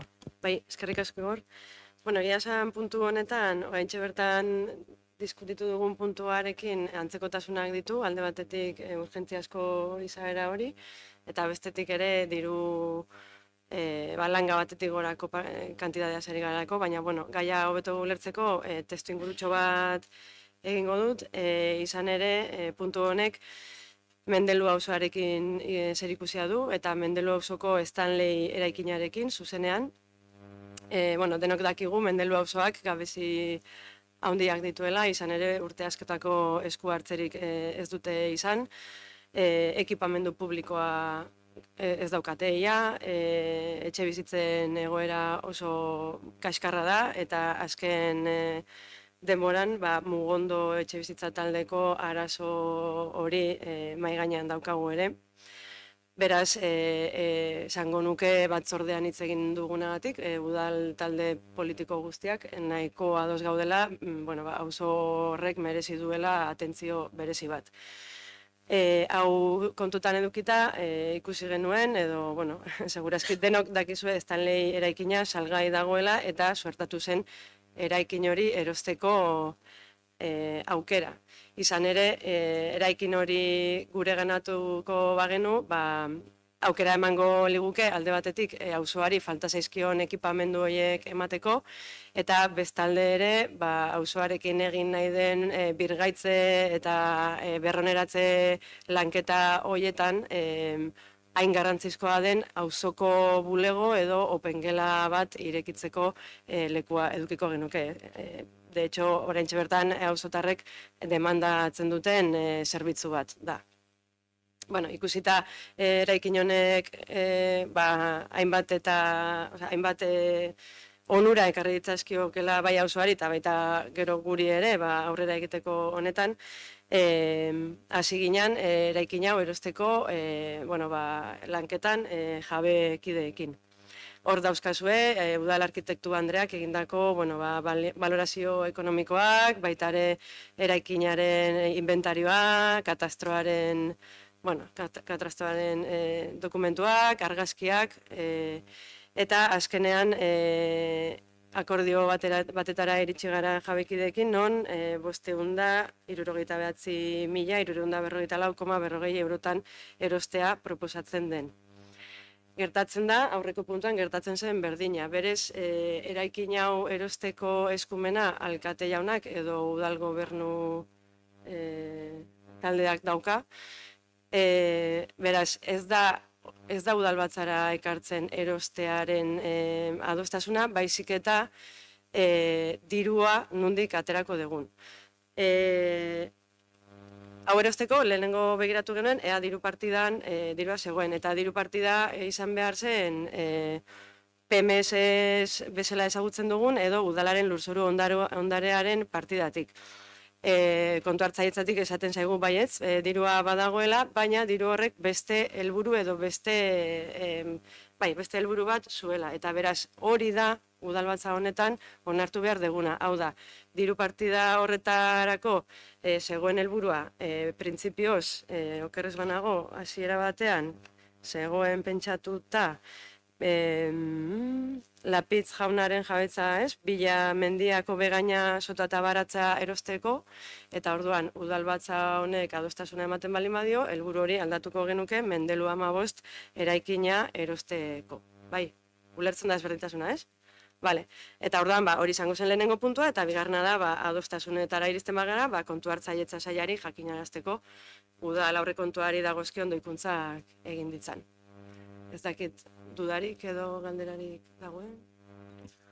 Bai, ez ditxo eskerrik asko, azalpena ona, baina boska ekartzen duguna da azken horrian dagona, modificación de objeto de crédito de la partida, ez? Ez, modificación de hori da. Hori da.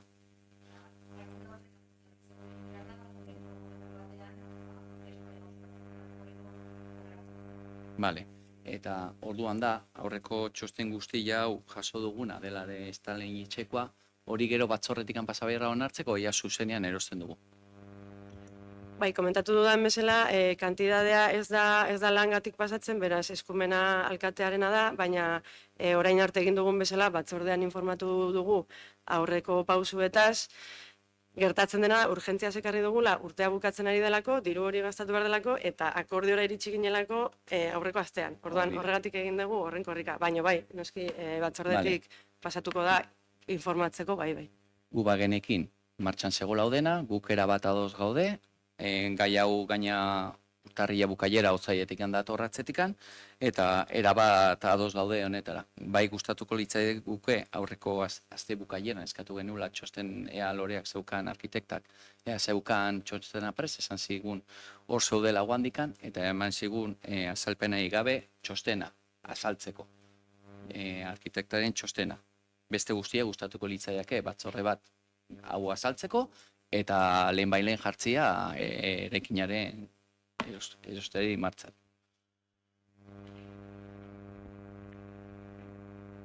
Bai, Josu. Bueno, a ver, si se trae el tema del traspaso de las cuentas, de acuerdo. Lo único que quiero recordar que en caso de que haya que hacer la compra correspondiente, me imagino que habrá una tasación, habrá unos informes y de alguna forma por parte que cuando se compra un edificio por parte del ayuntamiento tiene que haber una tasación, y de alguna forma, en fin, espero que de alguna forma ese tema también se lleve adelante. No el tema del traspaso, sino que luego exista la tasación correspondiente en el cual el valor del edificio, el que compramos, sea en este momento factible por parte de un tasador o de un modulador. Bai, esango nuke jaso dezuten dokumentazioan hori justifikatzen dela, Josu? Bai. Eta gero Gonzalok esan duen bezala, tramitazioak aurrera egiten duenean, batzordean azalduko dira emango diren pausuak. Bai. Beste galderarik, bozketara eramango dugu, aldeko bozkak, aho batez, eta 12. puntura pasako gara, Alderdi Sozialista taldeak aurkezturiko proposamena Moriskot eraikina memorialeku izendatzeari buruz. Zuena daitza.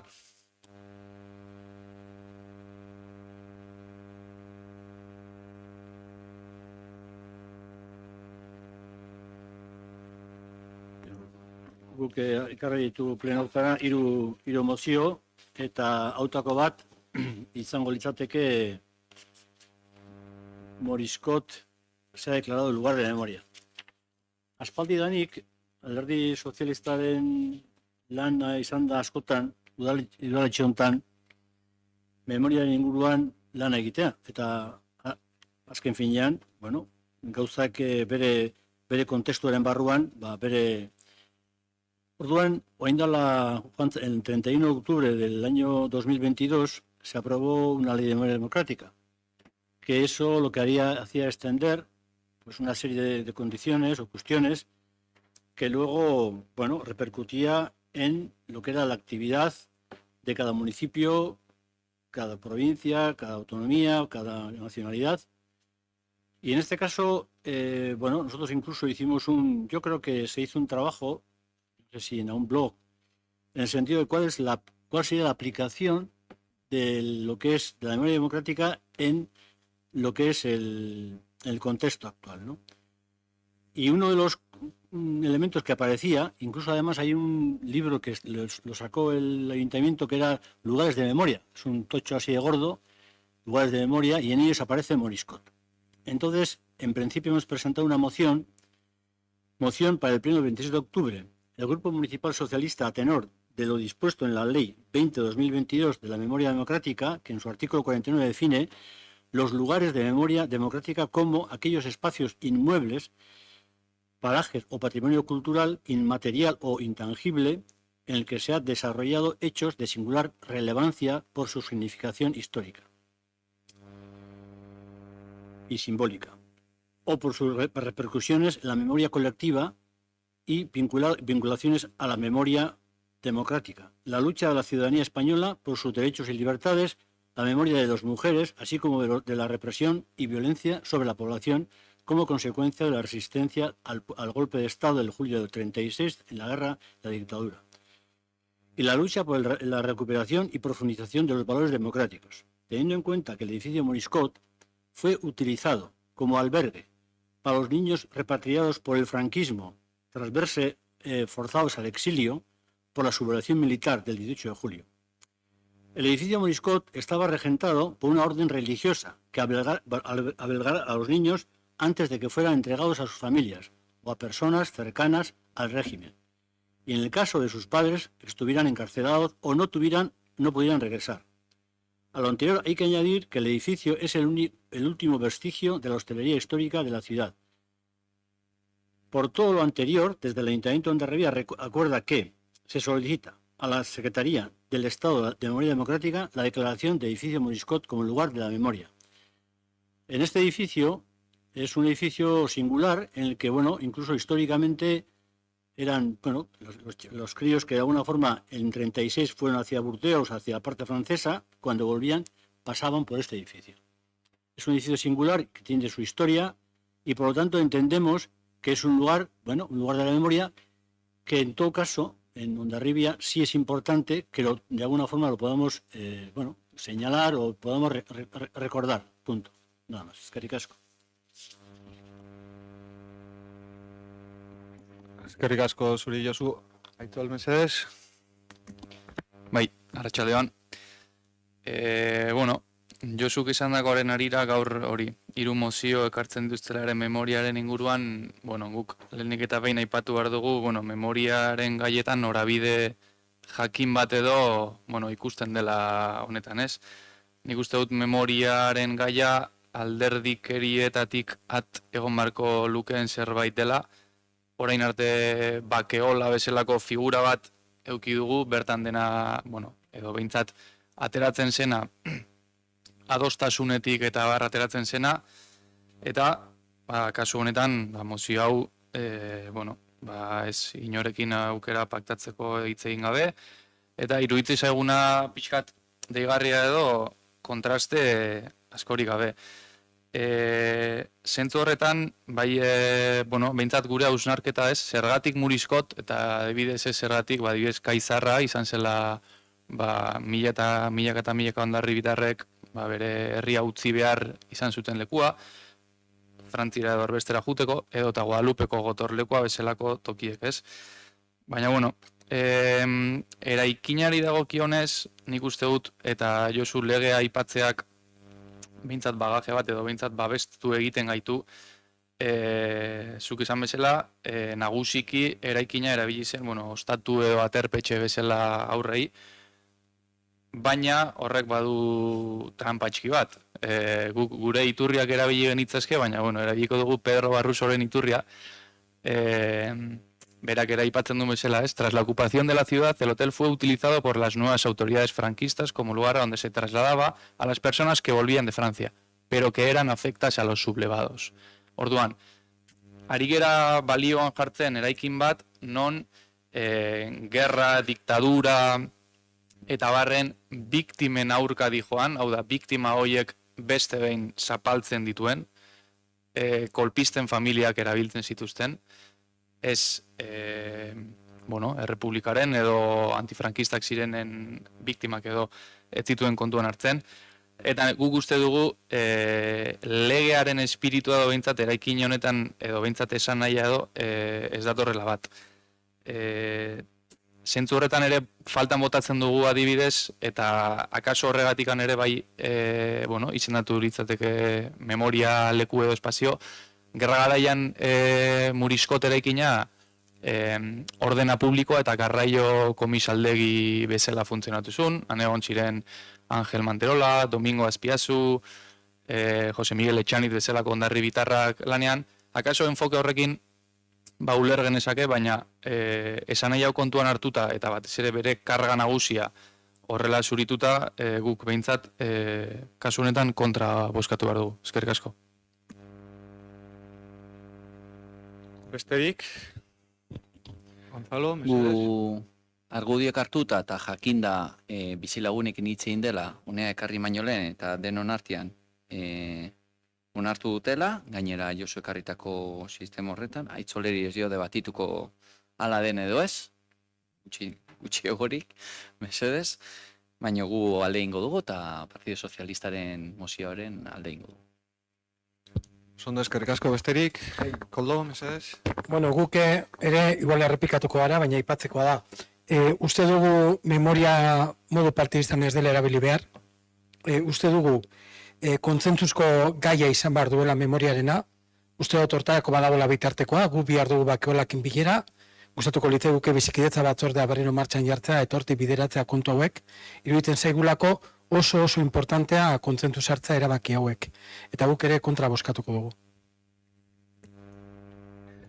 Eskerrik asko, talde guztien iritzia entzun da, ongi baderitzozue, bozketara pasako dugu. Aldeko bozkak, kontrako bozkak,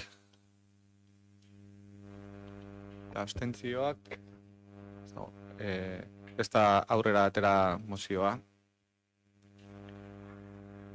Gonzalo, mesedez, mikrofonoa.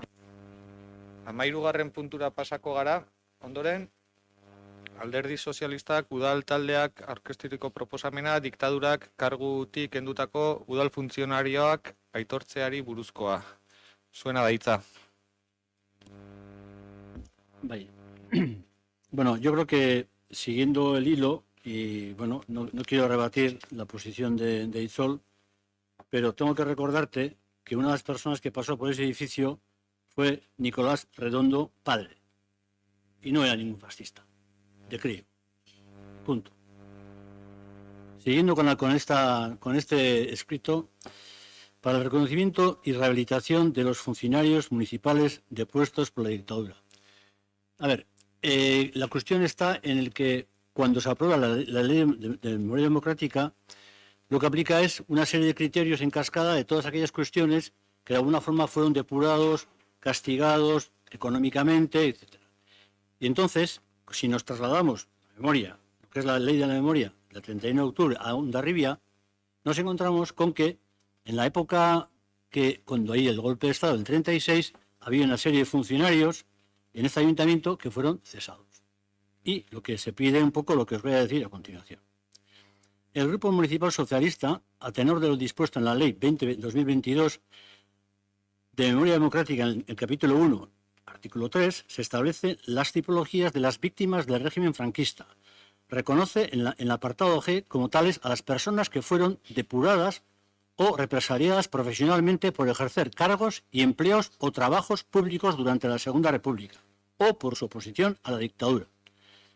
Del mismo modo, en el capítulo 3, artículo 30 de la mención de la ley, se recoge que las víctimas de la guerra y la dictadura definidas en esta ley tienen derecho al reconocimiento y a la reparación integral por parte del Estado.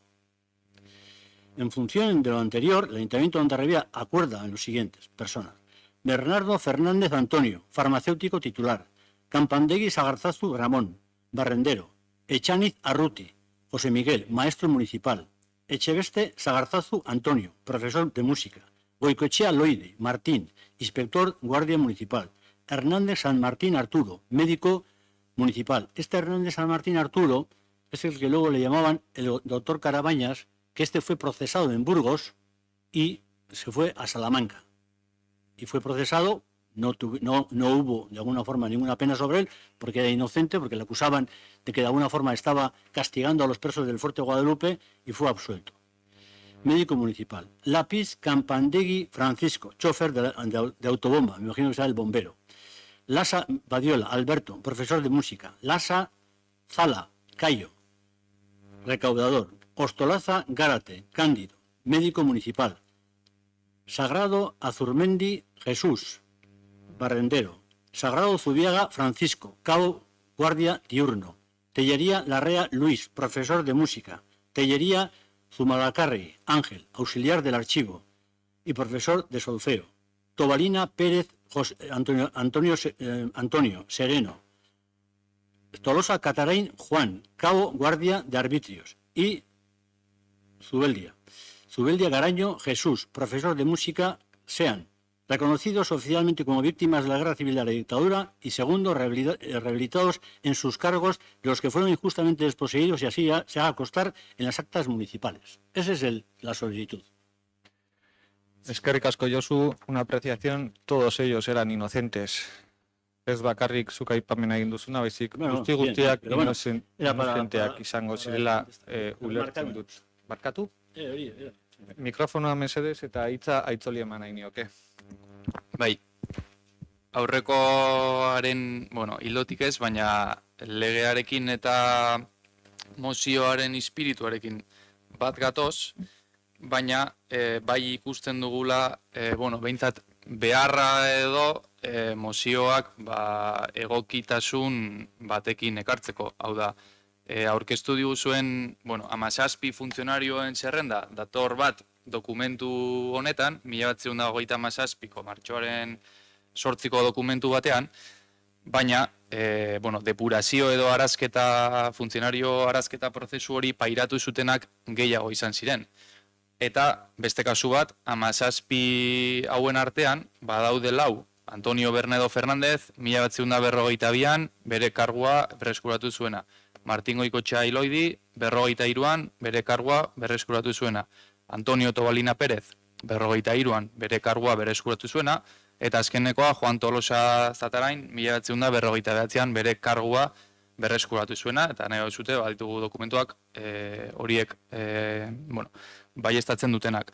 Orduan, zentzu horretan ikuste dut, kasu honetan, horrelako zerbait ekarri eskero plenora lanketa egoki bat egin marko litzakela, adibidez Bakeolan lehen aipatu bezala, badago hor talde bat, historialari talde bat, eta azkeneko 2 urtetan nahiko fin ibili direla lanean, adibidez izan liteke, beraiei horrelako ikerketa txiki edo puntual bat egitea honen inguruan, eta behin ikerketa horiek ekarritako emaitzak, eta kasu honetan izen guztiekin, eta behar diren izenekin, orduan bai egitea errekonozimendu edo, aitortza hori biktima gisa, eta batez ere, eta garrantzitsuena, beraien, justizia egia eta errekonozimendu hori burutzeko, behintzat udaletxeko aktetan jaso ditzala, edo behintzat udalak jaso ditzala, beraien funtzionario gisa izandakoak eta ez depuratu bezala.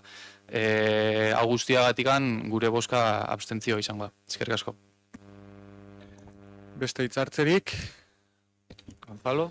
Gu alde ingo dugu mozioari, kontutan izan ez, izen horiek horregon zielako eta depuratu beharri delako, eta gustatuko litzaiake, aitzolek aipatu du moduan, izen gehiago balin baude, horiek eri gehitzea. Lanketa egiteko egongo die bere batzordeak, eta horren arira, hau martxan jarri dezagun, eta PSOEren mozioa onartzeko, alde ingo dugu. Guk aurreko bide berdina jarraituko dugu, uste dugu hauek kontzentzu sartu beharreko gaia direla, hortarako foroa badagola, uste dugu egokiagoa dela foro hortatik pasatu eta behin osatua daudenean ekartzea, ez erdizki biltzea, eta beraz kontra bozkatuko dugu. Ados, iritzi guztiak entzunda, bozketara pasako gara, aldeko bozkak.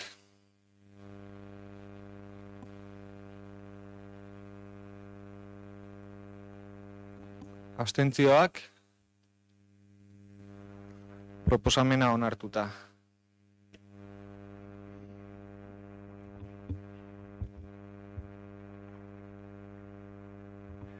Hamalaugarren puntura pasako gara. Lehen aipatu bezala, 10.883 sarrera erregistroa duen idatziari dagokiona da, eta EAJ, EH Bilduk eta Abotsanitz udaltaldeek aurkezturiko proposamena Euskal Autonomia Erkidegoko Auzitegi Nagusiaren 455/2023 epaiari buruz. Zuena da hitza. Arratsaldeon. Esan dezun bezala, azkeneko asteetan atera den epai horren inguruan, eudelek egin zuen adierazpena hartu dugu oinarri, eta EH Bildu eta Abotsanitzekin batera honako testu hau proposatu nahi diogu udalbatzari onartzeko. Hondarribiko udalak etelen defentsa egiten du udal autonomiaren eta toki erakundeen eskumenen bermatzaile gisa, zehazki euskararen esparruan. Legea ezinbestekoa da Euskal Udalek euskararekiko duten konpromisoa eta Euskal Udalerrietan euskararen erabileraren sustapena gauzatzeko, herritarrekin duten hurbiltasunetik abiatuta. Hondarribiko udalak uste du epai berri hori toki autonomiaren aurkakoa dela eta hizkuntza arloko udal eskumenen garapen osoa mugatzen duela. Bereziki larritzat jotzen du euskara erabilera normal eta orokorreko zerbitzu eta lan hizkuntza dela aintzat jotzen duten dekretuaren artikuluak baliogabetzea. Funtsezko beste artikulu batzuk ere deusestatzen dira, hala nola kontratazio publikoan euskara baloratzeko aukera ematen dutenak, edo udal jarduerak euskaraz egin ahal izateko hizkuntza plangintza ahalbidetzen dutenak. Alderdi horiek eta beste batzuk funtsezkoak dira, herritarrek beren hurbileko administrazioarekin harremanetan jartzeko hizkuntza ofiziala aukeratzeko duten eskubidea bermatzeko. Udalek hizkuntza ofizialak ahoz eta idatziz erabiltzeko irizpideak ezinen sartzea, ez barneko ez da kanpoko mailak ere. Oztopo da toki erakundeen funtzionamenduan, eta are kezkagarriagoa euskal herritarrei ematen dizkieten zerbitzuetan euskararen erabilera normalizatzeko. Kaltetuenak euskara gehien erabiltzen den eta ohiko hizkuntza den udalerrietako herritarrak dira.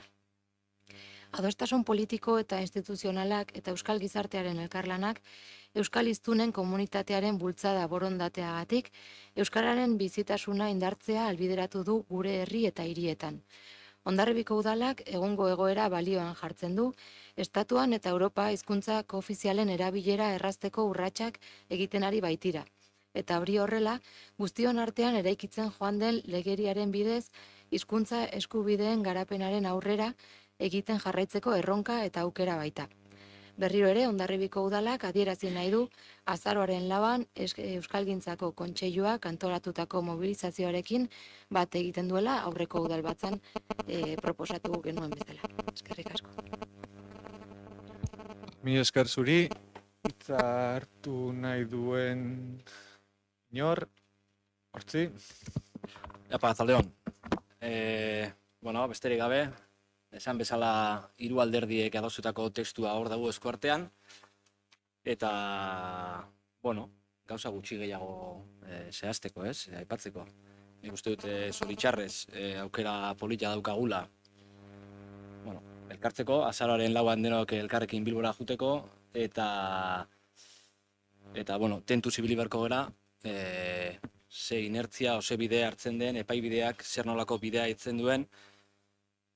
Etxatzen dugu aurrera pausoak eman baino hizkuntza normalizazioa eta nolabait jakindare nolabaiteko hauspo gehiago behar duena gure hizkuntzak norbanakotik hasita ere bai erakundeetan aukera eman eta gure aldetik argi daukagu dinamika eta hildonek eraso larritzat jotzen dugu. Eta orduan, kontu sartu beharreko neurriak edo aztertu beharreko neurriak eta zoritxarreko batek badu ona eta behintzat, denak alik eta jende gehien elkarrekin Bilbora jun eta ozen entzun dadila, aurrera jarraituko dugula olako erasoak ez ditugu lan hartuko, eta badugu behintzat denon artean bidea egiteko, ez? Mil esker. Eskerrik asko hortzi, besterik, Noemi, mesedez. A este respecto, los socialistas estamos a favor de la defensa de los derechos lingüísticos, es decir, el derecho que tiene la ciudadanía a dirigirse a la administración en la lengua que libremente escoja, sin imposición alguna. Nosotros estamos a favor del euskera, pero aceptar que toda la documentación de la institución se pueda redactar en una sola lengua, sea esta el euskera o el castellano, supone ir en contra de nuestros derechos lingüísticos. Eskerrik asko, besterik, Koldo, Bai. mesedez. Bueno, oldarraldi badagola, argia dela oldarraldi hori dagola. Beti sozialisten egotik entzuten egotea hizkuntza inposaketa, nik gonbidatzen ditut irakurtzera el libro negro del euskera, ja que historia asko gustatzen zaizuen, haien interesgarri egingo zaizue, zer argi agertzen da, hemen inposatu den hizkuntza bakarra espainola dela, hemen hizkuntza eskubideak ukatua ditugunak euskalduna garela, hau da, erderaz bizi nahi duenak baditula eskubideak eta milaka, eta benetan hemen muga jartzen zaizkiguna direla euskeraz bizi nahi dugun hoi. Eta beraz, hori, deia egin, udalak egiten duen bezala ere, herritarrei larun batean Bilbon egotera, ondarraldi hau geratu behar daleko. Mi esker, Koldo, iritzi guztiak entzunda, ongi baderitzozue, bosketara pasako gara, aldeko bozkak, kontrako bozkak, gehiengo onartuta, 15. puntura pasako gera, 10.876 sarrera erregistroa duen idatzia EH Bildu, PSE, EAJ eta Botxanitz udaltaldeek aurkezturiko proposamena eraikita dauden etxe bizitza ezberdinak alokairu sozialera bultzatzeari buruzkoa. Zuena daitza. Bai, arratsaldeon, hala da, proposamen bat guztiok bat egin degula, eta eskertzekoa da, izan ere, gure udalerrian 1.387 eskatzaile daude etxe biden, eta guzti horri erantzuna eman behar diogu, etxe bizitza publikoko parke bat sortuz gure herrian, eta urgentziaz. Horregaitikan, etxe bizitza publikoa sortzeko, bi bide daude, esan dezakegu, dela etxe bizitza berriak eraikitzea, eta proposamen honetan dakarkiguna da, eraikita daudenen gain dagoeneko ekintzak aurrera eramatea. Iruditzen zaigulako, modu honetan ere era azkarrago batean eduki ahalko dugula parke hori, era barean ikuspegi integral bat, kudeaketa integral balderako, eta baita ere efizientea eta noski ere jasangarria, ez? Azken finean edozein eraikin berri, azken finean naturgunen erabilera dakarrelako. Horrela, proposamenak honela dio. Hondarribiko udalbatzak udal gobernuari eskatzen dio eraikita dauden etxe bizitzen gain ondorengo ekintzak aurrera eramatea. Ahalik eta azkarren etxe bizitza publikoaren parkea joateko. 5 puntuko proposamen bat da eta lehenengo horrela dio. Herrian dauden etxe bizitza hutsen diagnostiko erreala egitea eta hauen jabeek beren etxe bizitzak alokairu sozialera bultzatzeko behar diren informazioa eta akonpainamendu ekintzak aurrera eramatea. Beharrezkero beste erakundeen elkarlanean. Badakigulako etxe bizitza hutsa ez direla guztiak, ez? Norbait erroldatuta ez egotea ez du esan nahi hutsa deni. Beraz, datu hori jakitea ezinbestekoa da politika hauek aurrera eramateko. Bigarrena, herrian irisgarriak ez diren etxe bizitzen diagnostikoa egin eta etxe bizitza horietan irisgarritasun zailtasunak dituzten bizilagunen zenbatekoa identifikatzea. Hemen iruditzen zaigu gainera, era berean irisgarriak ez diren etxe bizitzetan eta berta bizi diren bizilagunen diagnostikoa eguneratua egon behar dela. Batzutan adin kontua izan daiteke eta irisgarritasun zailtasunak ari gara, ez? Etxe bizitza horiek ondo daudena, baina igogailua jarri ezin dianak edo pasillo estua dauzkatenak eta horiek momentu bat iritsi daiteke bertako bizilaguna ezin duna bertan bizi. Orduan, hori batzutan progresiboa da eta hortaz ez du balio behin bakarrekan datu hartzea, baizik eta egin behar dela jarraipen bat. Hirugarren ekintza eskatzen deguna da, birgaitu beharreko etxe bizitza edo etxadi zein partzeletan, hoien diagnostikoa egitea eta hauek udalak eskuratuko ote ditzazken aztertzea. Eta hala bada, udalaren etxe bizitza parke publikoko parte izateko ekintzak martxan jartzea. Laugarren eskatzen duguna da, goian aipaturiko 3 kasuetako etxe bizitzak, hau da, hutsak, irisgarriak ez direnak eta birgaitzeko dauden hoiek, etxe bizitza horien potentziala zenbat izan daitezken horren kalkulua egitea, horren zenbatekoa, eta hori kontutan hartzea ere plan orokorrean. Eta ekintza hauek aurrera eramateko behar diren bitarteko ekonomikoak ere albideratzea aurrekontu berriekin behar bada ere. Eta hori da adostu dugun proposamena. Eskerrik asko Garoa, zabalduko dugu hitza beste taldei, Estitxu mesedez. Eskerrik asko. Argi dago kezka hau denok konpartitzen dugula. Eta, mi esker egindako ekarpenagatik. Bakarrik gehitu edo esan, bere fisiko garrantzia duela aipatzen den diagnostikoak. Izan ere, okerrez banago, azkenekoa 2018an egin zen, pandemia bat pasatu dugu tartean, eta horrek etxe bizitza erabilera eta erosteko joerak asko aldatu ditu. Gainera, 2018ko diagnostiko horretan, 2011 eta 2012ko datuak jasotzen zituen, beraz, nolabait zaharkitua jaio zen, eta bai behar dugula diagnostiko hori. Eta gero, bestalde, iruditzen zaigu etxe bizitza parke publiko hau kudeatuko duen etxe bizitza sail bat sortzea beharrezkoa dugula, eta hortan lanean gaudela, eta aldeko bozka emango dugu. Bai, Gonzalo, mesedez. Bai, mi esker Garoa, aurkezpen ona, eta batez ere aipatu diagnostikoak daukagu, dago sartua, eskatu behar genuen eguneratzea, hala esan du Estitxu moduan, saia sortzea ere, uste dena kanpaina jarri genula eta denak ados gaudela horretan baitare, eta baliabideak badazkagu Euskal Lege etxe bizitza legea hor dago, eta bertan dago zer den etxe bizitza hutsa edo zer ez den. Orduan horrei aplikatuz eta hau dena esan da, guk ere alde ingo dugu. Mi esker, besterik. Nosotros también vamos a votar a favor. Sí, nosotros también vamos a votar a favor. Lo que acabamos de escuchar no es más que nuestro discurso. Nik esan soilik alkate bezala arro sentitzen naizela talde politiko guztiok kapaz izatea mozio bateratu bat aurkeztea eta udal gobernuak indar handiagoz jasotzen duela egiten den eskaera eta lanketa honetan ekiteko buru belarri jardungo dugula. Bozketara pasako dugu, aldeko bozkak aho batez onartua eta 16. puntua adierazi bezala 10.877 sarrera erregistroa duen idatzia eta EH Bildu, Alderdi Sozialista, PNV eta Abotxanitz udal taldeek aurkezturiko proposamena herriko aparkalekuen inguruan azterketa egiteari buruzkoa. Zuena da hitza, Garoa? Bai, hemen ere dakarkigun proposamen hau, denek bat egindako proposamena da, kasu honetan aparkalekuei buruzkoa, eta argi dago, bizilagunen ahotan entzuten da behar hori, merkatarien artean ere behar hori entzuten da argi eta garbi, eta behar horri erantzun zaio ere onartutako plan orokorrean eta bertan jartzen du, ez?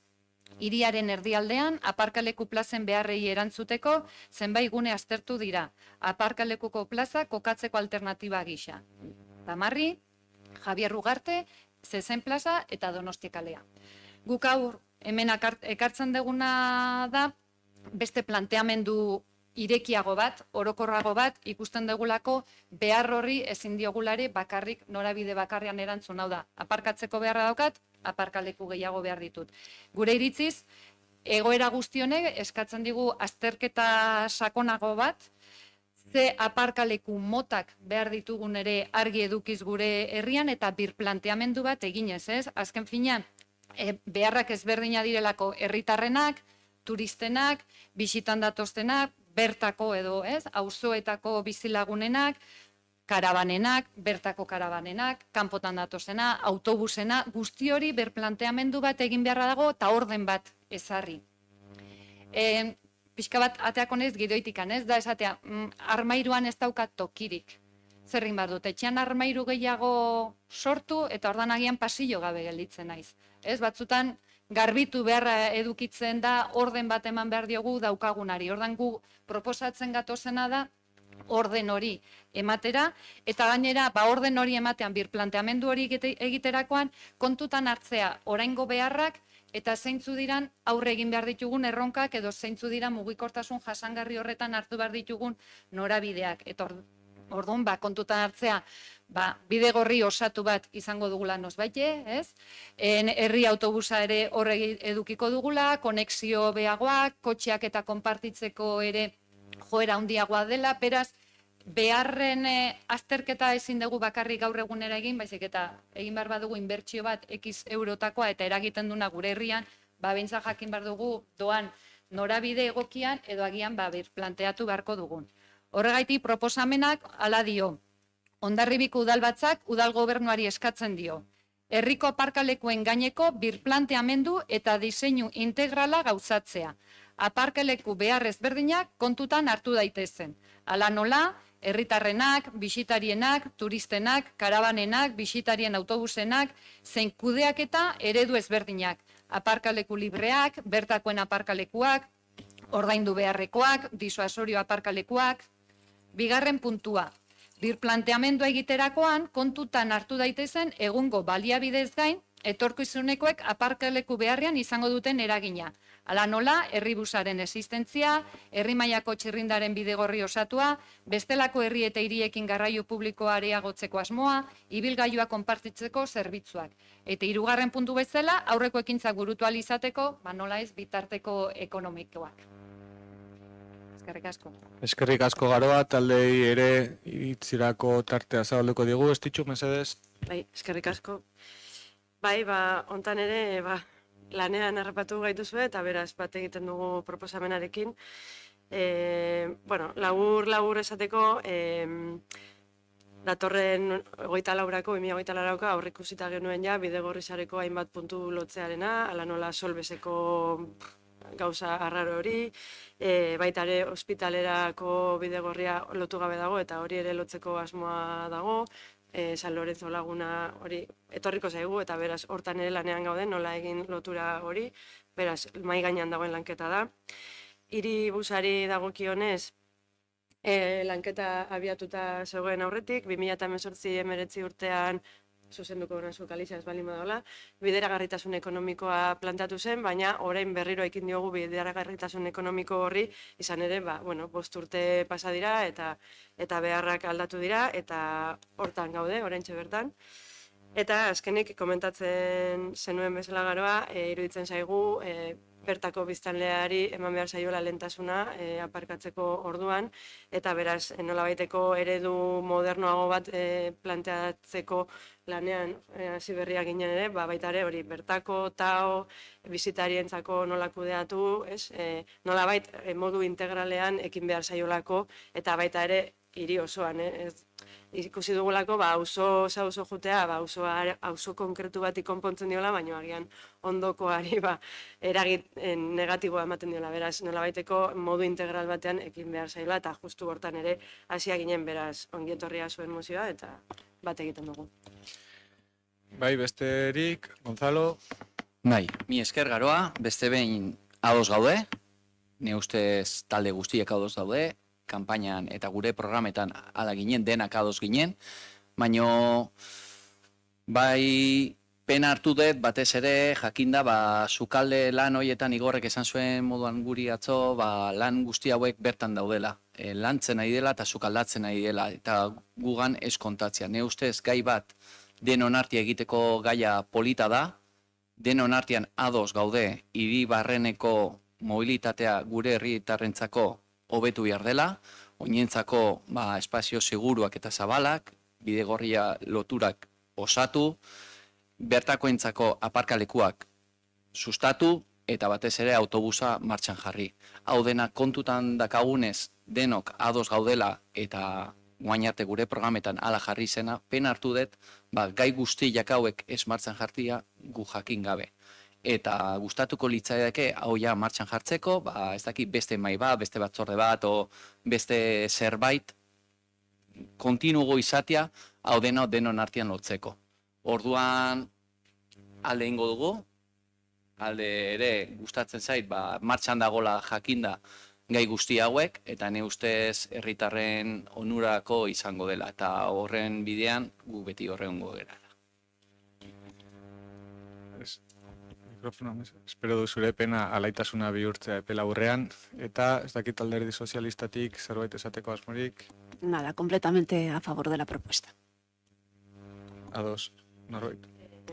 Besterik gabe, Gonzalo, bueno, gauza asko zuek hasitako lanak dira, horregatik eskaini diot Kalixari oker nengoen berak zuzentzeko, eta esan dudan bezala, lanketan hasia gara, beraz, oraintxe bertan ezin dizu, baino, segurazki,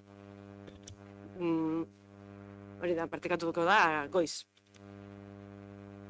Mi esker ez ditzu, esan dituzun proiektu guztiak martxan zeuden, orduan horrei martxan jarraitzea horregatik posten gaitu. Eta hemendikan horrea, hemen gaudela, lan hauek, elkarrekin egin. Begira ze poxa, hain askar tristuratik posera pasatzeak, posten hauneri ere. Posketara pasako gara, aldeko bozkak, hau batez onartuta, mi esker, eta urrengo mozioa, 10.817 sarrera erregistro idatzia duen alderdi sozialistaren memoria egunari buruzko mozioa da, eta zuena da hitza.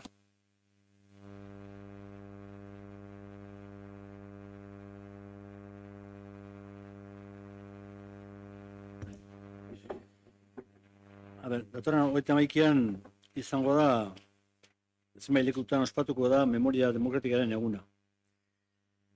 La Ley 20 de 2022 del 19 de octubre de Memoria Democrática establece que en el artículo 7, como día de recuerdo y homenaje a todas las víctimas, se declara el 31 de octubre de cada año como día de recuerdo y homenaje a todas las víctimas del golpe militar, la guerra y la dictadura. La elección de esta fecha no es aleatoria, ya que en esa fecha se aprobó en el 78 la Constitución española con las Cortes en sesión plenaria del Congreso. Ese mismo día se produjo 29 años después de aprobarse en el Pleno de la Ley del 57-2007, del 26 de diciembre, conocida como la memoria histórica, que finalizó y dio cobertura institucional a un proceso de recuperación de la memoria de las víctimas de la guerra civil y el franquismo que comenzó en la transición y todavía debe ser completada. El pasado 28 de septiembre el Parlamento Vasco aprobó la Ley 923 del 28 de septiembre de Memoria Histórica y Democrática de Euskadi y en su artículo 16 se recoge que se determinará un día anual de recuerdo y homenaje a las víctimas del golpe militar a la dictadura, que por el momento no se ha concretado. La Ley 20 de 2022 hace una extensa definición del concepto de víctima, de una manera inclusiva, y de que se extienda hasta en el artículo 3, a la vez que indica que en su artículo 6 el derecho a obtener una declaración de reparación y reconocimiento personal a quienes durante la guerra y la dictadura padecieron las circunstancias a que se refiere el artículo mismo. El propio Gobierno vasco tiene previsto celebrar el día 31 de octubre un acto de reconocimiento a las víctimas de la tortura, lo cual redunda en que el mencionado día debe convertirse en un día de recuerdo de las víctimas de la guerra civil y del franquismo, mediante la ampliación y definición de la Ley de Memoria Democrática. Y digo esto, que el día 31 de octubre el Gobierno va a reconocer a las últimas 66 víctimas de torturas que de alguna forma están recogidas bien en la ley, en otra ley vasca y también en esta ley. Deciros que ese día, según tengo yo referencias, se va a reconocer como víctima a una persona que de alguna forma apareció, tuvo su incidencia en la Playa de los Frailes, que es Roque Méndez. Roque Méndez es una figura de una persona que, bueno, en el año 73 me parece que fue, ahora hace el 50 aniversario, pues, bueno, tuvieron el altercado con la Guardia Civil y fue, bueno, murió en esa contienda. Bueno, bien. Bien, entonces, en ese tema lo recuerdo porque, y quiero recordar y hacer memoria también y reconocer la labor de una persona de este ayuntamiento, del antiguo equipo de gobierno, que fue Xavi Bengoechea, que insistió en el que a Roque Méndez se le conocía como víctima. Es un tema que, bueno, lo dejo, hay que reconocer el trabajo de esa persona. por el Ayuntamiento de Hondarribia en el presupuesto planteó 12.000 euros, me parece que fueron para que Aranzadi hiciera la revisión, y en esa revisión, bueno, en todo caso, Geroa, lo que es la comisión que establece la ley vasca, no le reconocía como víctima, y después de la autopsia que le hicieron, pues de alguna forma en este momento es reconocida. Y yo tengo a una referencia de que va a ser reconocida con nota 65 ese día. Y simplemente azpimarratu nahi nun Xabi Bengoetxearen lana asunto honetan.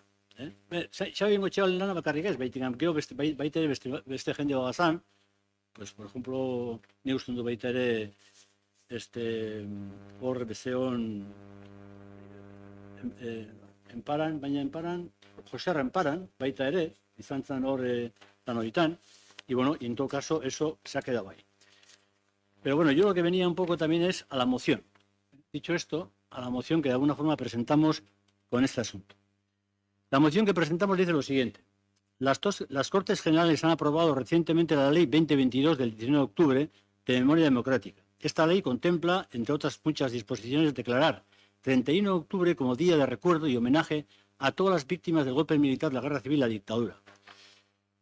Recordaros que esta ley fue aprobada por todas las fuerzas políticas que en este momento operan en Euskadi, que operan todas. El Ayuntamiento de Hondarribia comparte los principios del derecho internacional humanitario de verdad, justicia y reparación y garantía de no repetición que deben de presidir las políticas públicas relativas a la memoria democrática. La conmemoración de este día de recuerdo contribuye al deber de memoria para que las violaciones de derechos humanos que se produjeron durante el golpe de Estado del 18 de julio del 36, la guerra y la dictadura, no puedan volver a repetirse. Contribuye así a mantener vivo el recuerdo del significado y la trascendencia de los traumáticos hechos acaecidos y preserva en la memoria colectiva los desastres de la guerra y, de todas formas, el totalitarismo, así como la reparación de la dignidad de las víctimas, tanto entre la ciudadanía actual como en la de futuro. Del mismo modo, el pasado mes de septiembre el Parlamento Vasco aprobó la Ley de Memoria Histórica y Democrática del País Vasco. La cita ley, en el punto 2 de sus artículos 16, establece que se determinará un día para el recuerdo de las víctimas, a que se señala en el punto 3. Que las instituciones públicas vascas impulsadas en esta fecha actos de recomendación y homenaje, con el objeto de mantener su memoria y reivindicar los valores democráticos y libertades en colaboración con las instituciones locales y con la participación de las asociaciones memorialistas. En virtud de todo lo anterior, el Ayuntamiento de Hondarribia acuerda adherirse a la conmemoración actual del 31 de octubre como Día de Derecho y homenaje a todas las víctimas del golpe militar, la guerra civil y la dictadura, en tanto en cuanto no se establezca una fecha por la Ley de Memoria Histórica Democrática Vasca. Segundo, disponer anualmente, desde este 2023, todos aquellos actos y actividades o acciones de difusión que estime oportuno y sean adecuados a los fines del 31 de octubre como Día de Recuerdo y homenaje a todas las víctimas del golpe militar, la guerra civil y la dictadura. Bai, eskerrik asko Josu, aipamen txiki bat. Xabier Bengoetxearen lanketa aipatu da, gora aipatu da, zen udal gobernuko kidea, udalbatza honetako kidea zen, eta zutani berarekin batera bizikidetzako mailan egindako lana da gaur gora aipatu duzuna, eta balioan jarri duzuna, eta gaur uste dut hirugarren mozioa da irakurtzen diguzuna, eta goraipatzen duzu bizikidetza mailan udalbatza honetako kide batek egindako lanketa, eta ados nago, lanketa handia egin zuela, eta aldarrikatzen ari gera lanketa egiteko moduak gaur hemen hirugarren mozioa eztabaidatzen duzun horretan, edo eztabaidara ekartzen duzun horretan, eta hori nolabait gogoratzea, bideak ere badaukala garrantzia, ez? Eta gaur goraipatzea, uste dut inori etzaigula kostatzen Maria ere batzorde horretan lanean aritutakoa da, uste dut gulauak aritu, guiruak behintzat arituta gerela Xabirekin batera,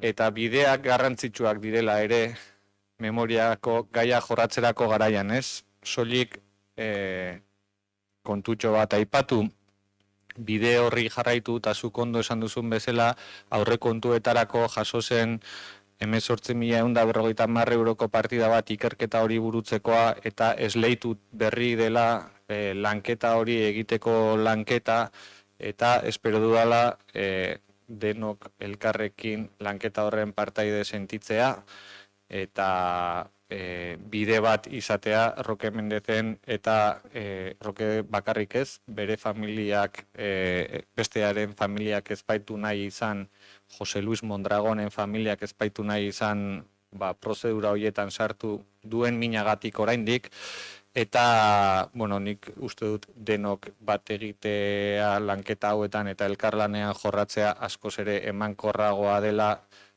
taldeak bakarka jardutea baino. Aipamen hori eginda Aitzoli eman nahi nioke hitza. Barkatu, Aitzoli eman nahi diot hitza mozioaren inguruan aritzeko. Vale, bueno, nik txiste txarra tengo dut, eta igual Josu Urriako 31 ordez, Urriako 26ko eguna jarri baruzu igual memoria eguna, gaur etorri zela bateria guztiakin, baina bueno. Mozio hau aurreko udal batzatik zetorren, bertan erretiratu zena, Euskadiko Memoria Historiko eta Demokratikoko legearen zai ginen hortan, eta, bueno, eman den aldaketa edo behintzat handik onera, lege horren txertatzea izan da mozio hontan, baina lanketa berezirik edo adostasunerako aukerarik ez dugu izan.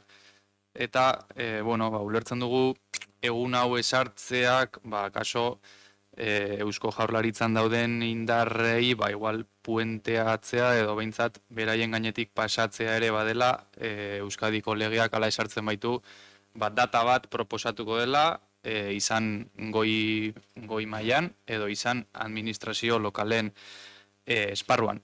Ni gaur denda eta supermerkatuetan bezala nahi dizut 2x1 bat egingo dizut. Emango dizut memoria toki bat eta emango dizut memoria edo biktimen egun bat. 2021 eta hainbestetan atera den bakeola batzordetik edo bizikidetza batzorde hartatik irailaren 4ean egin genuen nik uste dut ekitaldi xume eta behintzat arro egotekoa, bueno, udal bezala, Hondarri bitikan atera ziren milaka eta milaka pertsonen aitortza bat egin genuen bertan, eta nik behintzat ez dut ia lekua proposik topatzen, bai eguna, biktimen eguna esartzerako garaian, irailak 4ekoa, eta baita tokia ere Kaizarra, Hondarri biharren erbesteratzeko abia puntu bezala, eta horrek daukan karga simboliko eta sentimentalarekin, ez? Baina, bueno, kasu honetan estatuko legeari ere dagokio ezartzea, eta hemen ikusi beharko litzake ere, ze konpetentzia daukan gero Euskadiko legeak. Garbi duguna da, zentzu hortan, biktimek bere eguna ere beharko luketela, Anzturan egon diren biktima guzti horiek, bueno, ez dakiguna garbi edo ez duguna garbi behintzat, lan hauek orain arte bakeolaren bitartez egin izan dira edo egin izan ditugu, bueno, ulertzen dugu guk behintzat kasu honetan abstenitu egingo gara, ze ez dakit PSEek bakeola edo bizikietzaren rola asumitu nahi duen, eta guk behintzat animatuko zaituztegu, guzti honen behintzat adosteko lanketan, ez dakit gidaritza hori behintzat eramatea. Eskerrik asko.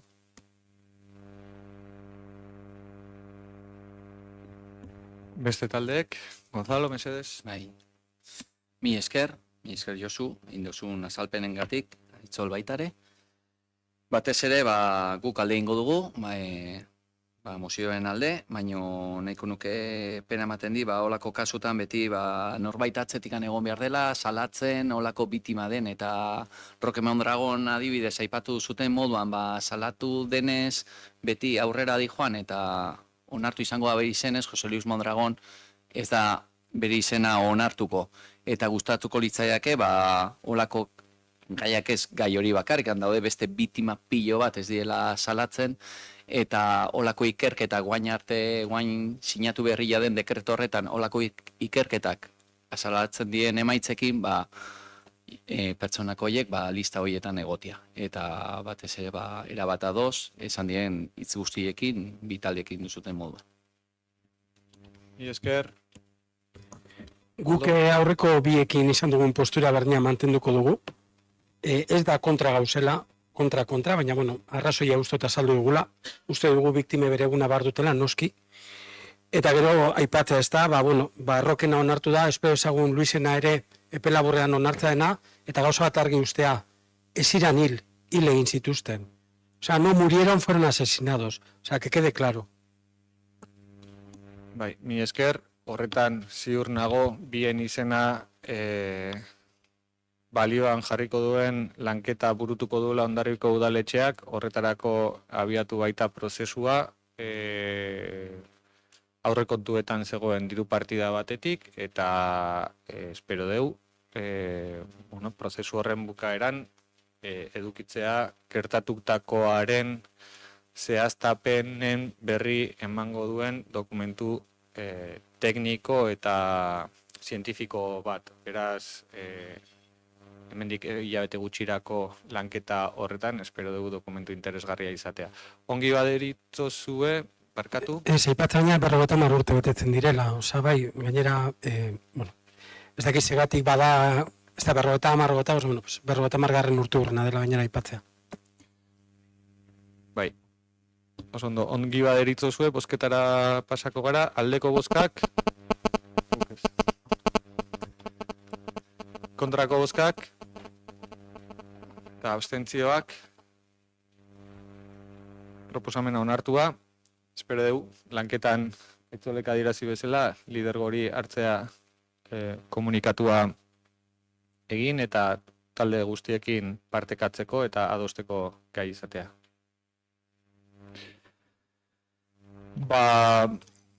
Mozioak eta puntuak eztabaidatu ostean, 18. puntua dugu 2023ko 3039 zenbakitik 2253 zenbakira bitarteko alkate dekretuen berri ematea.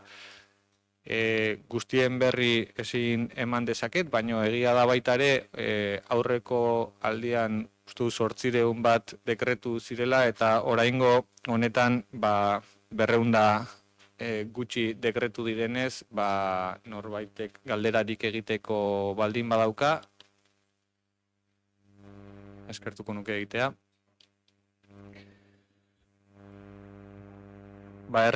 Itzein dugu, dekretuei buruz udalbatzan zehar ugari, agur eskerrik asko, baita berri emate batzuk ere izan dira, orduan, azkeneko puntura pasako gara, erreguta galderen puntura pasako gara, eta alderdi sozialistako kideek idatziz pasa dizkiguten galderai erantzuteko prest.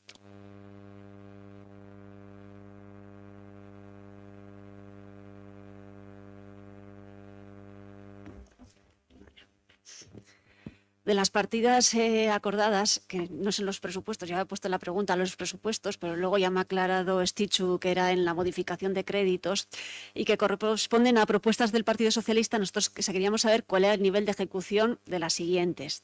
Un estudio sobre accesibilidad, cajones para libros en los barrios, un programa de señalización con pictogramas, la digitalización en el archivo de actas del ayuntamiento, y la ayuda al alquiler dentro de Alokabide, y bueno, pues eso era todo. Y bueno, ya he tenido la oportunidad de hablar esta tarde con Estichu y también recibir un mail desde el Departamento de Urbanismo en el que me han explicado que previamente, cuando se aprobaban partidas en modificación de créditos, esa aprobación de esas partidas no debía de llegar a los departamentos correspondientes y por lo tanto no estaban al tanto de los proyectos que había que llevar a cabo o que se habían aprobado en pleno y que pertenecían a los grupos de la oposición.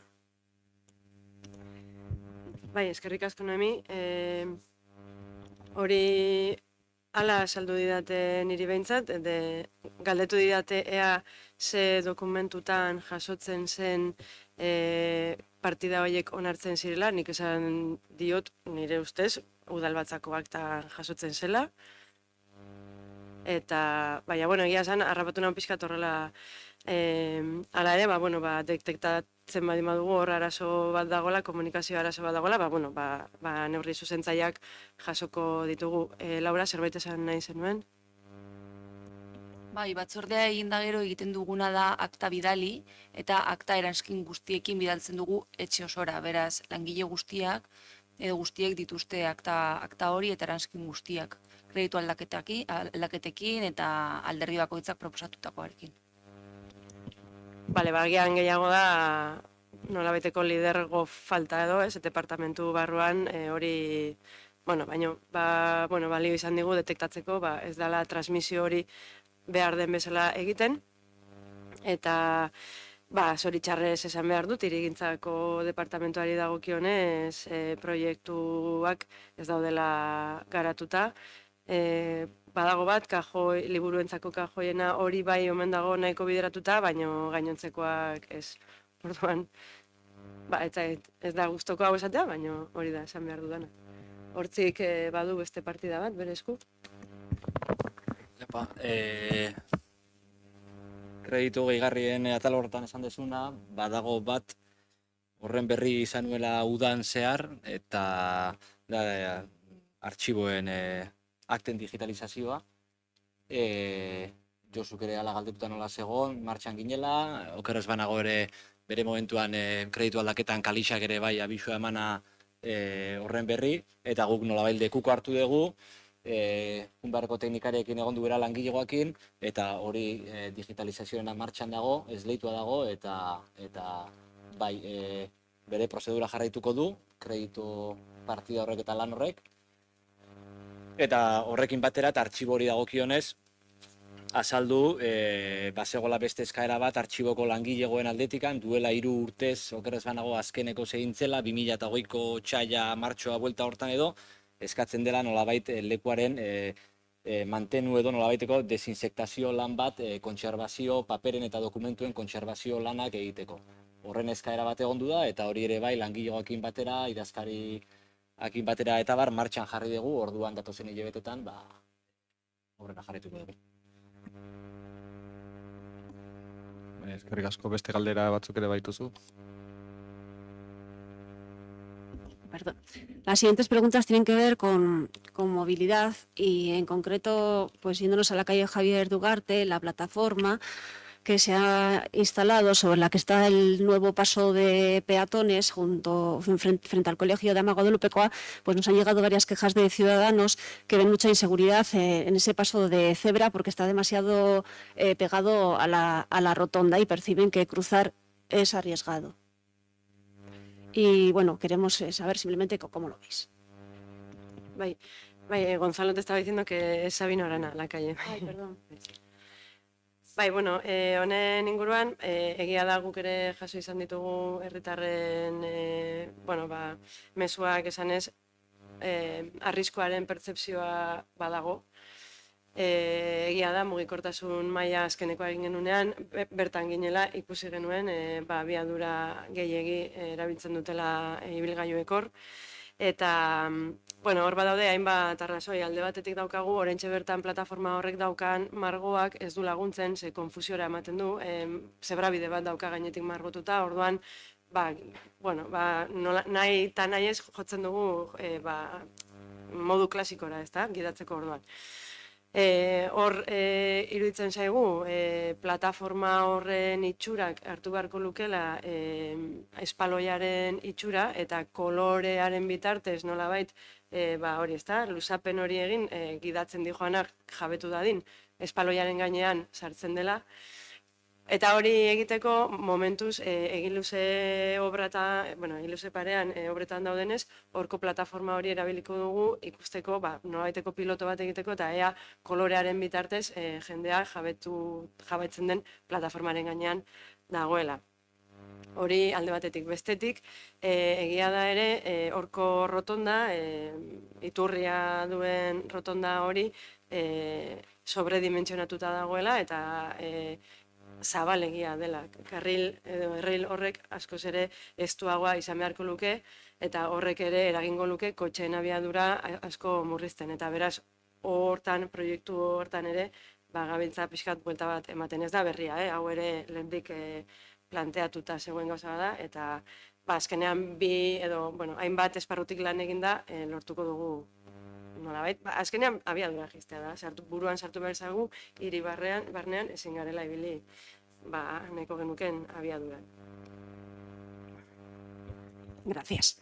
Y en relación con Costa Calea, sabemos que hay una ciudadana, una trabajadora de un servicio de ambulancias, que se ha quejado por escrito de los badenes. Y esta señora explica que en el traslado de pacientes, el paso de las ambulancias por encima de los badenes incrementa pues, las dolencias de los enfermos. Entonces, nos gustaría saber si lo pueden contemplar, la retirada de los badenes o cómo lo ven.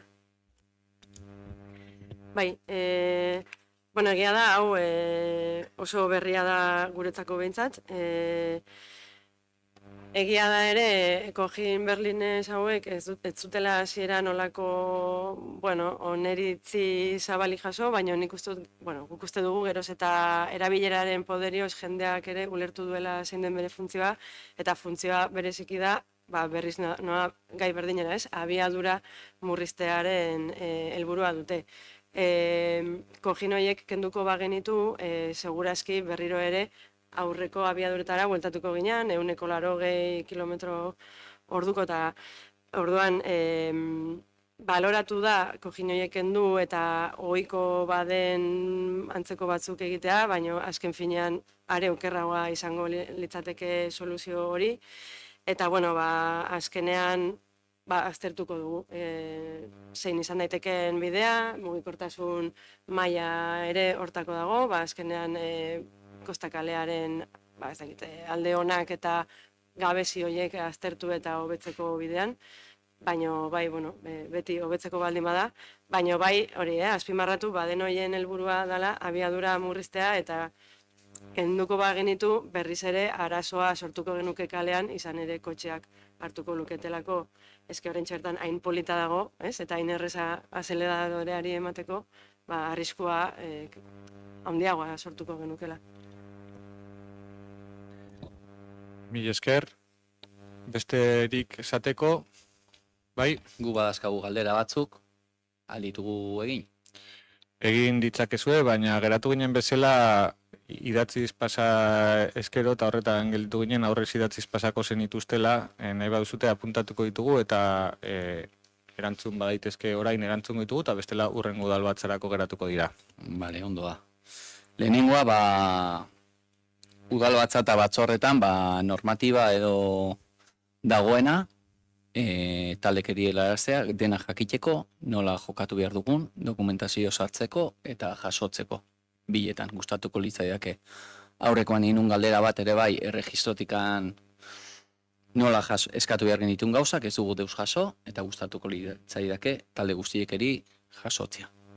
Eta ja horrei lotuta, registroa zer sartzen den, gutxien zenbakia eta zertaz dijoan jasotzen dugu, baino buzun del ciudadano internetez dagoena jarri eta web horrian, ez dugu aldugu sistema berian jaso.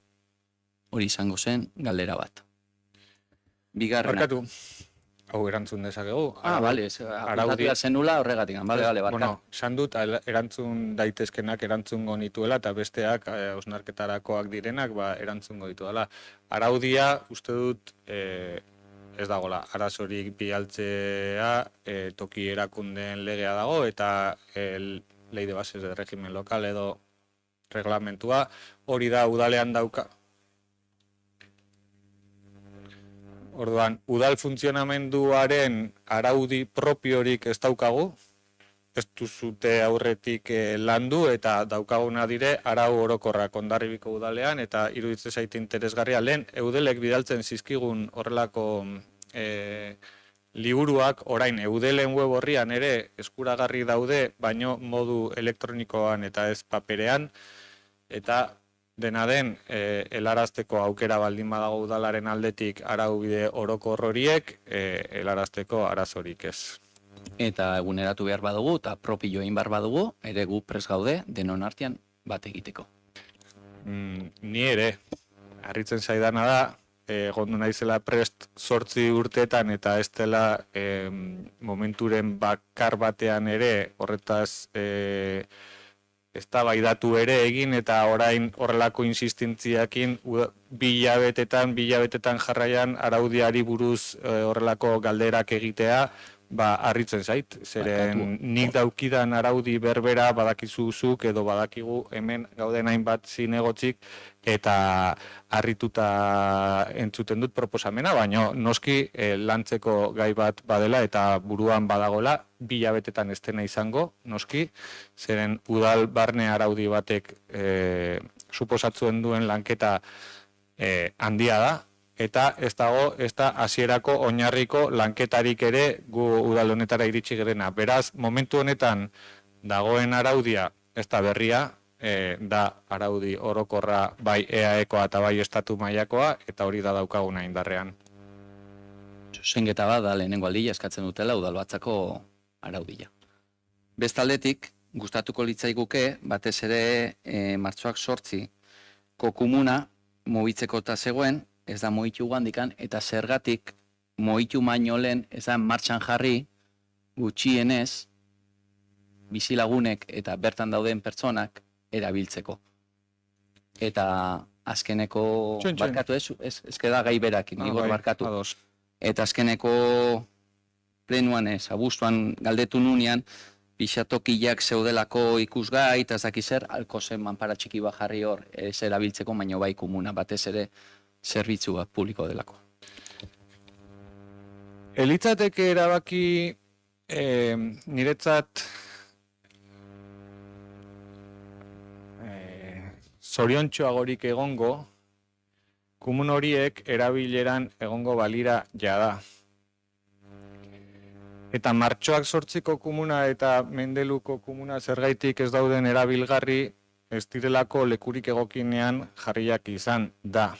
Eta martxoak 8ko komuna konkretuki aldatzea eskatzen den honetan eremu bat badago. Baina hain justu uraren toma daukan eremu horrek ez dauka elektrizitateko tomarik egina. Eta beraz, orain jabetu dira teknikariak elektrizitateko toma etzela jarri eremu horretan. Kasualitatea, eta zergaitik ez den irekitzen? Herritarra batzuk eskatzen dutelako irikitzea eta beste batzuk eskatzen dutela mesedez ez irikitzeko. Eta kokaleku egokiagoa dagoen horretan, eta aurrikusita dagoen horretan, teknikoki kasualitatez gabeziak daude. Eta horregatik da, hain justu, ez dena komuna bere tokitik leku egokiago batera aldatua izan. Baina niregatik, balitz, irikiko nituzke lehen bailen, hori bai, irikitzeak suposatzen du, martxan jarri ezkero, zailtasun handiagoak izango ditugula, jendearen kexak ere entzungo ditugula, izan ere, eskatzen digute espreski batzuk irikitzeko, eta beste batzuk mesedez ez irikitzeko. Eta horregatik da, uste dugu kokaleku egokiagoa badagola martxoak 8 plazako komunarentzako, eta kokaleku egoki horretara eraman dezakegunean, jarriko dugu martxan. Beste galdera bat, Butroi pasalekuan, seinalak kendu ziren mugikortasun aste horretan, gustatuko litzaiake zergatia, zein eman zuen agindua ez, udal gobernua, noski baietz, baino gustatuko litzaiake zergatia. Bueno, bereziki, ez dira seinale guztiak kendu, zure etxean aurreko seinalea adibidez ez da kendu, eta justu ez dakit, deigarria egin zait, baino bai, agindua eman zen eremu partekatu bezala mugikortasun astearen barruko ekimen bezala ikusten zelako eta ikusten duzun bezala edo ondorio estatu dezakezun bezala gobernu taldeak ematen dituen agindu guztiak ez dira bere horretan betetzen, zeren batzuk kentzen dira eta beste batzuk zure etxearen aurrekoa bezala ez da kentzen. Orduan, guk ulertzen dugu eremu hori mugikortasun ikuspegi batetik betetzen dituela gaina badago azterketa bat, udaletxe honetan, zuek enkargatu zen duten azterketa bat badago, eta azterketa horrek esaten zuen eremu hori partekatua izateko aukera ahalbidetzen zuela, eta horren oinarrian mugikortasun astearen barruan seinaleak erretiratu egin ziren, soilik. Bueno, uste nu seinalea zen, ni bakarrikan eskuteko paseu troira bizikletan, txondokoa zenikan, baina, bueno, hori bromas aparte, gogoratzeko hori falta zela kentzia. Eta gero batez ere, butroi pasalekuan guk ere jasot ditugu mezuak, batzuk alde, kentzia seinale eta beste kontra. Orduan, horre bai badazkagu gure gaiak. Baina, bueno, horren aparte, erantzuna ondua. Eta gero dakagu beste galdera bat. Atezaintza zerbitzua eta auditorioen ibiltzen dire argi eta soinu eta kontratazio esleipen hoiek martxan zeuden eta ez dire kaleratu. Eta zu irratian uste esan zenula antxeta irratian edo uste, agian nazte naiz irratia antzeta, zer, non esan zenun segiduan konponduko esela, baino esleipena ez da atera. Zergatika? Zuk esaten badezu martxan zenutela esleipen hori, zuen martxan eukiko zenuten, baino ni iritsi naizenean lehenengo aginduetako bat da esleipen, esleipena markatu, adjudikazioa egon behar duela, kontratazio txiki bitartez zatikatuta eta gaur aipatu ditugun plan finantzarioaren kontrolaren kontratazio txikiko atal bat horri buruzkoa da, 2008 urteari daukiona, baino are gehiago esangoet, nire saiakerak etengabeak izan dira udal eraikinen atezaintza zerbitzua izateko, ez soilik kulturretxea edo itxasetxearena, baizik badaude beste 11 gure udaletxea itxita eukitzen dugu arratsaldetan, kasino zarrerako kontratazio bat zegoen, jakingo duzuzuni, baino hobeto nola zegoen kontratazio hura eta aldatu egin behar izan dugu sistema, nire nahia da lehen eta horrela izan da agindua, bereziki pentsatzen genuelako enpresa berdinari modu zatikatuan zerbitzu berdina esleitzea 15.000 eurora arte iritsi arte ez dela zuzena legalki, horrela jarduten ari ginen, eta gainera jarduten ari ginen ondoren jabego berdinaren beste enpresa batekin esleituaz lan berdinak, eta zuzenke ez dut lortu adjudikazioa, ez dagoelako lizitazioa martxan, ez dago deialdia egina, ez dago prozedura martxan, udaletxe honetan, naiz eta zuk esan duzun baietz, ez dago. Igor, esleipena martxan edo pliegua mai gainean zegoen. Horregatik, baino erantzun duzu esanez eraikin gehiago sartu nahi izan dituzula. Ez. Nik nahiko nukeela bai. Baina prozedura ez luzatzeko, nola esango nuke, onartu beharko dut, prozedura horrek dauzkan bideetan ez egin behar izatea atzera lehen esleitua izateko. Eta ez daterako nik nahi nukeen bezala prozedura hori, baizik aterako da itxasetxea eta kulturretxeko atezaintza zerbitzua eta tramoiarena. Baina ez dago esleipena martxan, eta ez dago adjudikaziorik, naizetan nire nahia izango litzaken hori gauzatua egotea niri izterako zeuraituko dut bakarrikan. 2011an eta 2012an inauguratu ziren bata eta bestea, eta ezkeroztik ez da inoiz kontrataziorik egin zerbitzu horietarako. Hori oroituta bakarrik eta izapidetze horretan nik askotan eutzen dut mai hontan, adierazten tramitazioa martxan dagola, pleguak eginda daudela, eta nik behintzat, nire lehentasunen artean zegoen hori, eta oraindikan ez dut sinatu ez pleguen baldintzak, ez da tramitazioa hasteko dokumentazioa ere, ez dagolako burututa oraindikan, eta espero dut, urte neregatik behintzat balitz, urte amaierarako gongo balitz, ongi, eta bestela, lehen ezten dudan gai bat da, hori ez euki zalantzarik. Eskerrik asko. Batez ere, pliegua presegon eta aldaketa txikiak kontrataziotik aningo zutela. Bestaldetik, gustatuko litzaiake, Barkatu, plegua prest bazegoen zergaitik etzen duten lizitatu. Edo noiz egon plegua prest? Ez dakit, nik ez dut plegua prest. Bueno, udalkudaketan batzordean dela kontratazio eta udal arduerak, ja, hola, azalduko ditugu gauzak. Ne ustez, lehenengo udala hau osatu zenean, esan nun, hitzez gaina esan nun, eztabaidatzeko lekua egokia batzorre izango zela, eta diktamenak gero bozkatze izatea udalbatzara. Zalantzarik ez, baina galdera hemen udalbatzan egiten ari zara. Inde galdera, erantzun didazu, eta orduan udalkudeaketaren batzordean, egingo dugu horren eztabaida. Vale, eskerrik asko. Eta beste aldetik gustatuko litzaiake, udalkudeaketa, ja konbokatzea, batez ere langileen asunto batzuk badire mai gainean, eta kontratazio gai batzuk badaudelako mai gainean, gustatuko litzaiake lehenbailen konbokatzea. Hoiek urrengo biaztetan, mesedez. Kontutan hartzen dute eskaera, eta dena den kudeaketa batzordeak ja azkeneko hilabetean, ez banago hiru aldiz elkartu gara, ez? 3 aldiz elkartu gara hilabete betean, ez dakit, uste dut bide bat egiten ari gerela udalkudeaketa batzordean, eta bide horrek jarraituko dula ez euki zalantzarik, eta hizketa leku bat izango dugula, zalantzarik ez soilik diktaminatzeko, baizik informazio elkartrukatzeko, eta behar ditugun eztabaidak egiteko ere. Mi esker.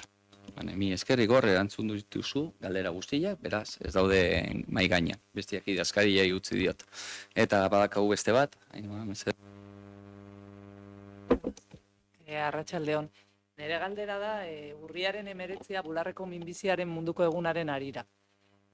Katxalien elkarteak, Gipuzkoako udaletara zuzendutako idatzi bat bidali zuten, udaletxeko balkoietan mixe bat jartzera gonbidatzen zituzten, edo gintuzten, eta honekin batera eraikin emblematiko bat arroxa kolorez argitzera gonbidatu ere.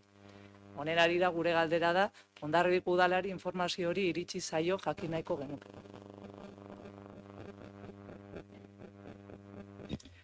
Arratsaldeon, iritsi izanen informazio hori eskatzen zuten balkoian pankarta bat jartzea laxo arroxa batekin, ere Katxalinen elkarteko izena handi agertzen zen, referentzia egiten elkartari, eta argiztapenare eskatzen zuten.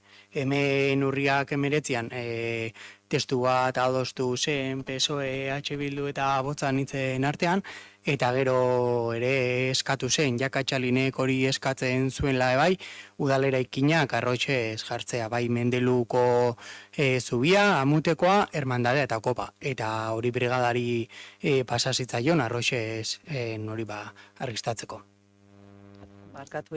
Barkatu Josu, baina informazio hori zabaldu zenuten ordua, udal talde guztiei, galdetzen dut. Ez nukan informazio. Elkartek normalean eskatzen dutenean arroxez edo beste kolorez fagik eskatu zen moduan, edo beste elkartek eskatzen duten moduan zabaldu egiten da, udalerekin horiek ikusteko, eta elkarte horrek eskaera hori egin zuen, eta bidegarri ikusten zan, hori egin zan, eta gero guk adostu zen, hiru taldeen artean adostu zen testua dela eta, testu hori gintzan, baina ulertzen dugu ere Katxalineri irten bide bat ere, eman geniola, arrozez argiztatu genitulako udalerekinak ere bai. Nik ez dut informazio dauki horregatik galdetzen den, ez ait iritsi, ez dut horrelan ulertu horregatik galdetzen dut. Azken finean zan, pixka bat denen artean tartekatzeko, besterik gabe, nolako, ekintzetan eta, hori izan galdetu nahi nuen. Mila esker. Ainhoa, horren harira egia da, bai, bozera mailan edo, bai H Bilduk eta baita Alderdi Sozialistak planteatzen zuten, oraingoan horrela ekingo genula, baina horrela begira, gainontzeko nazioarteko egunetan, gaixotasunei begira, ze estrategia edo egingo genuen. Eta bai komentatu genuen txatean, esan genuen, egia dela, estrategia bat behar dugula, ze batzutan bai, bestetan ez, eta orduan urrengo, jake osasuna batzorde bat badaukagun, osasuna batzorde horretan denon artean adostu, ze egunetan egin ditzazkegun, edo bintzat nola aurre egin datozen hoiei. Eskerrik asko. Bueno, barkatu,